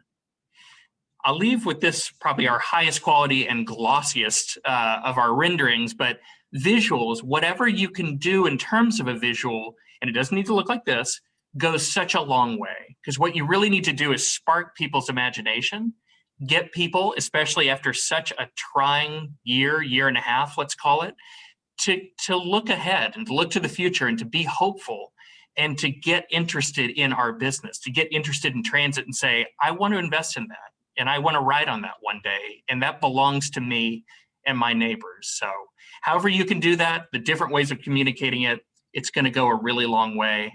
We've got a lot going on here in Austin, and I want to make sure that we have enough time for Inez and in any questions. So Project Connect and Austin in a nutshell. Paul? Wonderful, Sam. I have a lot of respect for you and the work you're doing there, and Randy, and I look forward to seeing how you continue to lead one of America's most innovative cities, Austin. And now on to our good friend and industry leader, Inez Evans, President and CEO at Indigo. Inez? Thanks, Paul. Appreciate the opportunity to be here today amongst all of you guys. Let me just take control. Okay, great. Well, thank you for having me today. It's truly an honor to be a part of this distinguished panel and all of this discussion. I'll make mine as quick as I can so we can get to answering questions for everyone. So we're here today to talk about Indigo's experience in dealing with funding our enhanced transit program. And I don't have control, so next slide, please. Someone, thank you. We can go to next slide. You know who I am. So let's talk about our lessons learned from our campaign that we held here at Indigo. Next slide. So what we did was a multi-pronged approach to be able to rally supporters and to gain advocacy in our community. Indigo worked with the community to form an organization called Transit Drives Indy, or TDI. And that was established around 2014. And it was created to help extend advocacy arms that cannot be done as a municipality. You know, to get the referendum passed, we needed stakeholders in our community to engage. TDI, as we call it, was a coalition that would point people in the right direction to show their support for transit, whether it be educating other constituents in the community, calling state legislators, representatives, sharing their stories and thoughts through emails, mail, social media. I mean, the list goes on. The key stakeholders were targeted were interest groups like the aging population, developers, nonprofits that would rely on public transportation, and neighborhoods that were key as part of the overall plan of the organization and its expanded services. These key stakeholders were individuals that would engage the community in a way that simply Indigo was prohibited from doing so. We have to remember that we are here to educate as a transit system, and we're not allowed to advocate. Fine line, but you must maintain those boundaries. And so these individuals were the voice, our voice, behind all of the op-eds and the press releases and public rallies and events. But we also engaged in art in transit and music in transit to show that this was not just about buses. And then we were very successful that 60% of our residents approved the referendum. Next. So how did we gain support for the riders from our community post-pandemic? You know, everything going on, people are still saying, are you still gonna build it? Are you still gonna build it? Are you still gonna build it? You know, so we were very clear to continue to share the narrative, you know, that Indigo is here as an essential service to provide services for essential workers. But that was key that we worked with our city leadership and other stakeholders to ensure that we were a part of the conversation as to how they were going to continue to run their businesses and how we could help them keep running. And it was unique to see that we were getting phone calls saying, please don't close down the transit system because we need to get our workers to work. We also felt it was important to share in real time as we were making adjustments to our safety protocols given pandemic conditions, showing electrostatic disinfecting videos from internally in our facilities, as well as at our transit center, showing that we were on the buses throughout the day, cleaning them. And then, of course, working with our partners in a continuing fashion on the impacts as we prepare to change the mobility landscape, a lot of which you've already heard in some of presentations already today. Next. So let's talk about the funding that Indigo was able to secure and things that we pursued. Next slide. You heard Sam talk about what Capital Metro did. So our sales tax that we got, or our referendum, this process again started in 2014, and the referendum went into effect, went before the voters on 2016, November of 2016.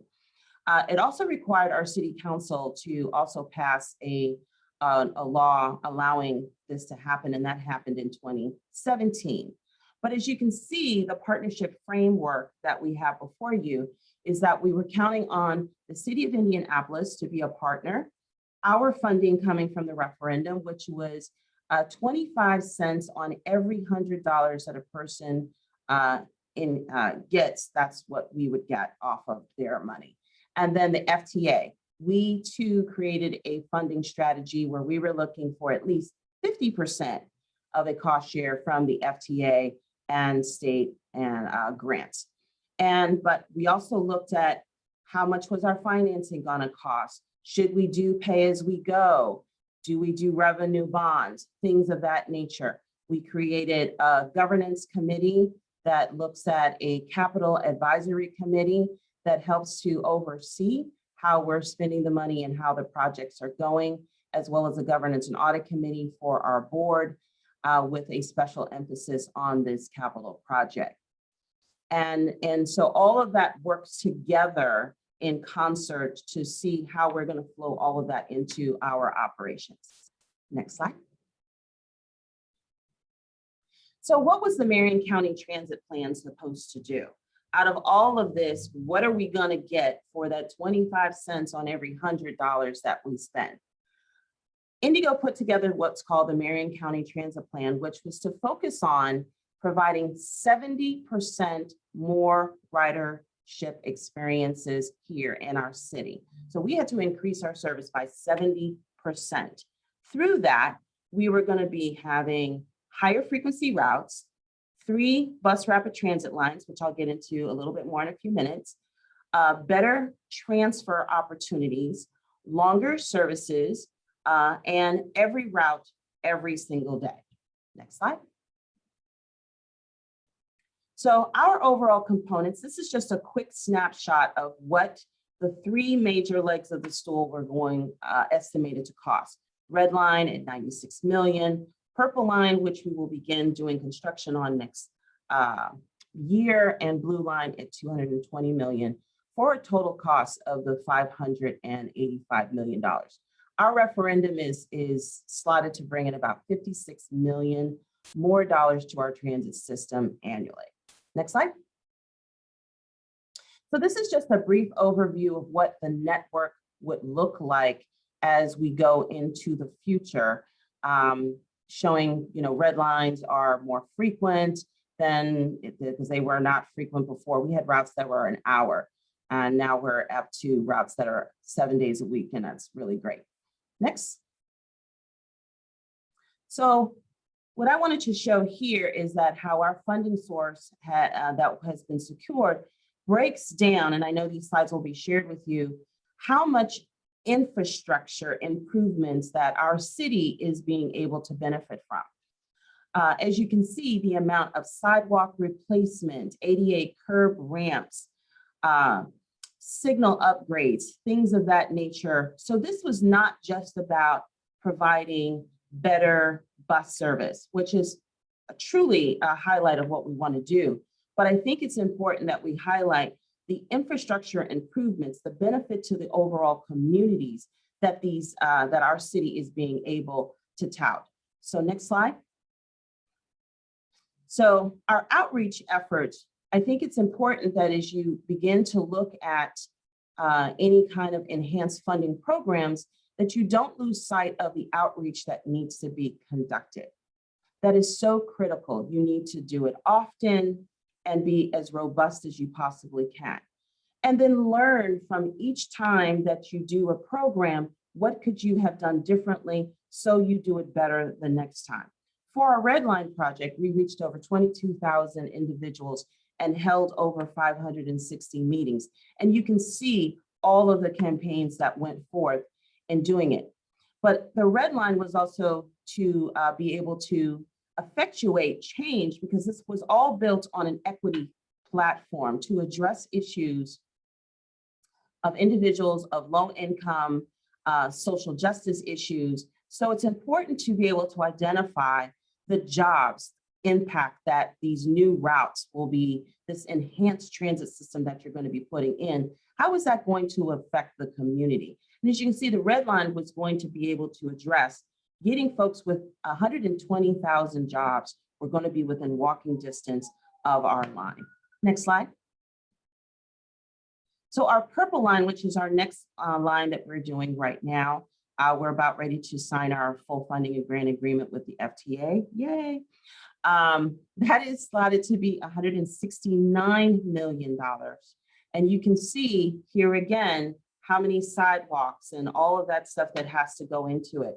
Even though the slide doesn't indicate it, over 50% of the funding that's going towards this, this project is going towards infrastructure improvements, over 50%. And so that is important because our city has given testimony even to the state to indicate that without these coordinated partnership projects, the city would not have the funding to do the improvements that Indigo is doing at this time. Next slide. So as you can see, this is the outreach efforts that Purple Line is doing. We ramped it up on the next one. And another thing that we're going to be adding on the Purple Line is we're going to be adding a mobile bus that will be happening on the Purple Line outreach team. So we can actually take the outreach team into the communities so we can be able to communicate with our customer base and to inform citizens in real time what's going on in their communities. Next slide. Our last one is our Purple Line. And this one is estimated to be a $220 million project. Now it's estimated because one, we haven't finished our full design process as of yet. We're at a 30%. We should be at about a 60% next year. And as that project gets further along, we of course are communicating with the FTA to give them full information on where we see that project. But again, as you can see, there's a tremendous amount of infrastructure improvements that are going into this project. Next slide. One project that we're still working on as part of our enhanced program are super stops. These are stops where we can have more than one bus and we can consolidate them down into a specific area and improve the overall aspects. We're working on our first one with the city of Indianapolis. People are loving us right now because the city is all torn up down on Delaware Street, just being funny. But it will give us 2 dedicated lanes for buses only to travel down Delaware, again, improving the experience because we will be faster getting through the downtown area. Next. So we were asked to talk a little bit about post-pandemic recommendations. We can go to the next slide. And so we wanted to talk about things that many of you have already done, but virtual meetings, we were able, we didn't have our meetings done on Facebook. So that's now been done, and we are going to continue to do that throughout and have received great feedback from the community, as well as placing that information taped on our website so they're easily accessed by customers in the future. Our cashless fare program, we had to ramp that up a little bit faster, our MyKey program. We also worked with a food in transit program. We sold this idea where we did used our excess capacity on our paratransit vehicles, and we partnered with several of the food banks here. We stole that idea from Capital Metro, have to give them full credit.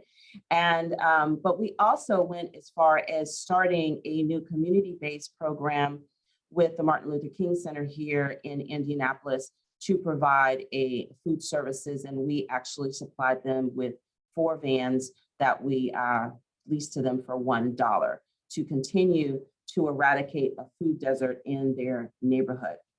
And then we have free ride programs on high ridership days.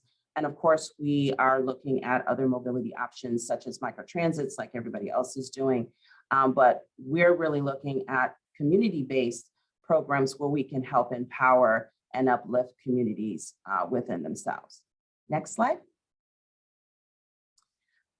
So one thing is critical is to be able to build a sound business plan as you work through all of this.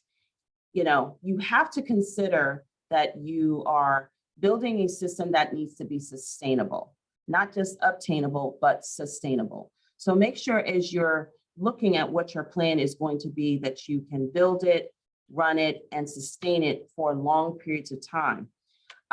Never stop learning from the industry and from your stakeholders, because as we had a Marion County Transit Plan that looked at X, we're having to revamp that right now because we're in a different culture. So we're doing a new comprehensive operating analysis right now.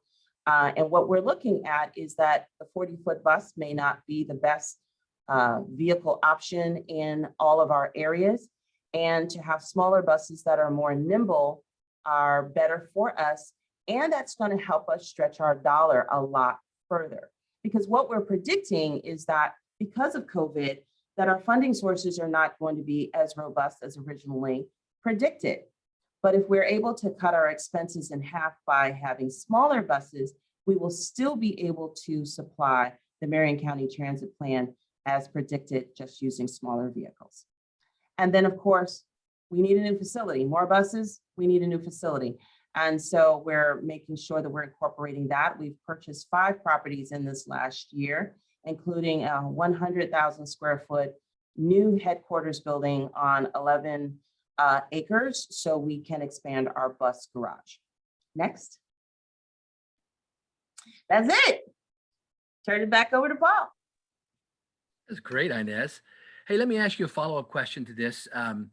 We have a couple minutes for questions. And what local equity concerns are you able to address by investing in enhanced transit service? Well, that's huge for us, Paul, because the whole referendum was built around social justice and social equity in the first place. With in Transit Drives Indy and Indy Can, there were organizations that were put together that were to address just this exact issue. So Indianapolis has a number of deserts, food deserts, areas that are significantly blighted. So creating a network that was going to be increased by 70% with more frequent ridership. You know, there were areas where riders didn't have an opportunity to use the system at all 7 days a week. Now that's changed. People had to wait for an hour to get a bus. Well, if you miss that bus when you're trying to go to work, you know, you may lose your job because that was the only option that you had for that day. That's right. And so for us, you know, having this program where we're looking at it being sustainable and things of that nature allows individuals to not have to make a choice between having to buy a car, which, as we all know, is about a $9,000 to $10,000 expenditure per year on top of insurance and things of that nature. So that's, you know, that's part of what I would say is part of our equity response to it. Sam, in 1 minute, would you like to address that? There we go. Yes, I think that a large part of what Project Connect was built on, but also Capital Metro expanding ever since we did our bus network redesign in June of 2018 has been built on not making the system work better for the areas growing the fastest, but making them work better for the places that are not seeing the levels of investment that you see in other places. Now, of course, we're going to put service where there's growth because we want ridership and we want to go to good trip generators. But it's also finding more tools in the toolbox so that we can help the people who need help the most. And I know in Austin in particular, people are getting moved further and further to the edges of our service area, and in some cases outside of it. And so there's been a mix of tools that we've used, not only testing out a fare capping program through our new fare system, but also on-demand transit for areas where having a 35, 40-foot bus simply doesn't make sense. And also partnering with the county so that through an interlocal agreement, we can serve these areas where people have been displaced to. That's a huge part of what we do. And it's a huge part of how we try to message our benefit to the community. So it's a big part of the equation. And I applaud everything that Inez and Indigo have been doing. I was fortunate enough to get to visit Indianapolis in 2019 as part of our peer city visits. Was amazed by what they've done with BRT, with the Carson facility, which I believe Inez is behind you. That's a beautiful structure, and just doing great work there. Thank you, Sam. Sam Sargent, Inez Evans, thank you for joining us today on this panel, Funding Enhanced Transit. Your insights have been invaluable. Thank you, Paul. Thanks, Inez. Thank you. And now it's just about time to end, so we'll have to wrap it up here, but I'm going to be able to hand it over to Clinton Forbes, Mayor Pinto, Nick Uren, Executive Director of the Palm Beach Transportation Planning Agency, to discuss the next steps and closing remarks. Clinton? Thank you, Paul. I'll be brief and really start with one word. Wow. Thanks to all of you for sharing. Really proud to be leading a transit agency in Florida.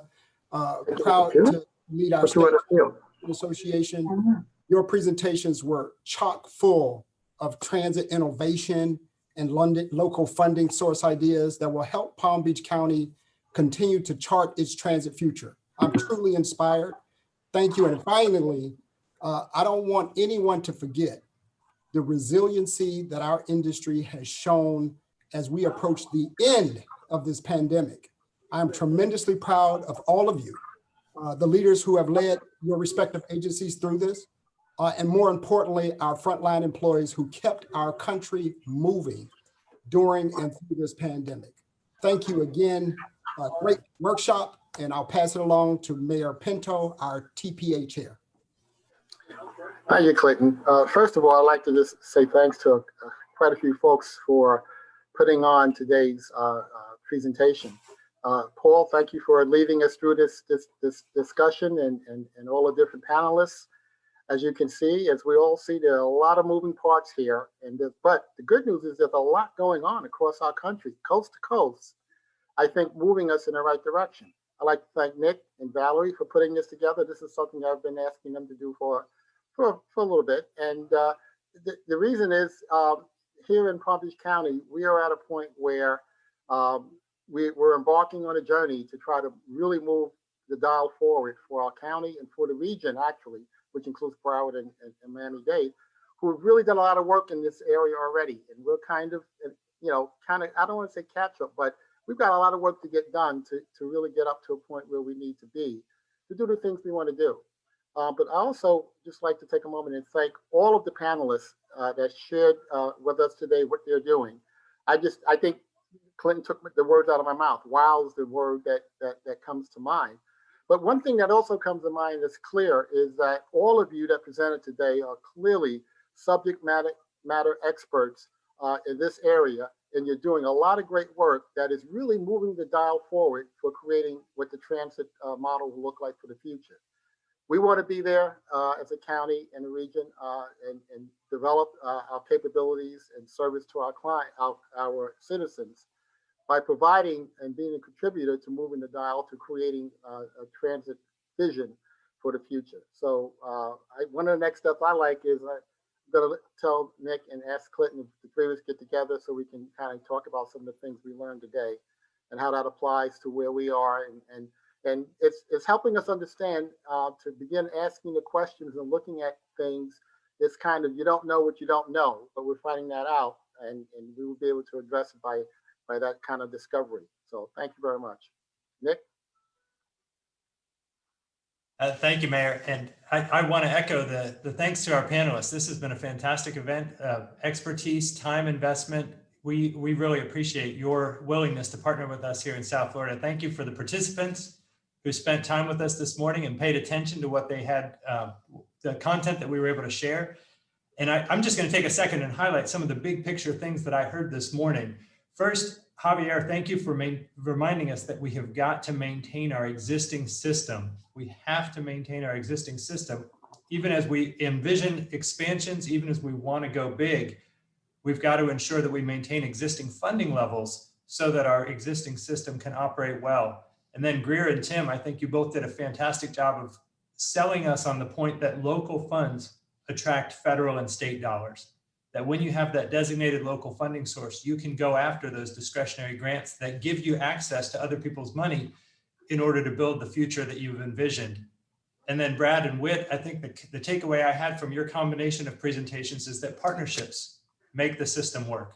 That we've got to work collaboratively with our local governments, with our private sector, funding and developing the projects along these corridors and hubs that we've envisioned. And ultimately, Brad, I loved it when you said planning and planning and planning is great, but we want to put shovels in the ground. We want to build things. Joshua and Kimberly, the emphasis that you placed on innovation and the ability of our future technology to both promote equity and expand impact was excellent. I think both of those things have to stay in view as we envision our future mobility system. How are we taking care of every component of our population? And how are we producing the double, triple, quadruple level of transit activities that we have today? And then Sam and Inez, your closing remarks were also outstanding, that funding makes the system happen. That aggressive and clear messages that are honest, that own that this will be a significant investment, but that it's had the returns on that investment make the whole system worthwhile. They've really resonated with me, and I think they resonate with the people in Southeast Florida. So I just want to say thank you. We've heard so much that we have to work on together, and it will indeed be a partnership with the participants, with the stakeholders, with the different agencies involved, local governments and whatnot, as we move forward together and envision this mobility future for Palm Beach County and Southeast Florida. Thank you. Valerie, any closing words in the final minute or two we have here?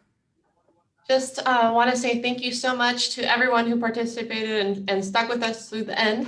Thank you, Clinton, Mayor Pinto. Paul, thank you for being a great moderator and spending your morning with us. And to all the wonderful speakers, we're really inspired, and it's great to hear about everything going on around Florida and around the country. So this is just the beginning of the conversation. You know, there's a lot more to learn and explore and continue thinking about transit into the future. So thank you, everyone. Thank you. And thank you those of you who joined us today. There should be a link to the evaluation form either emailed to you or in your chat box. Please take a minute to share your thoughts on today's panel. And as a reminder, this workshop was recorded and will be shared on TPA's website, which is palmbeachtpa.org/meetings after we're done today. Presentation materials will be made available as well. Thank you all and have a great day.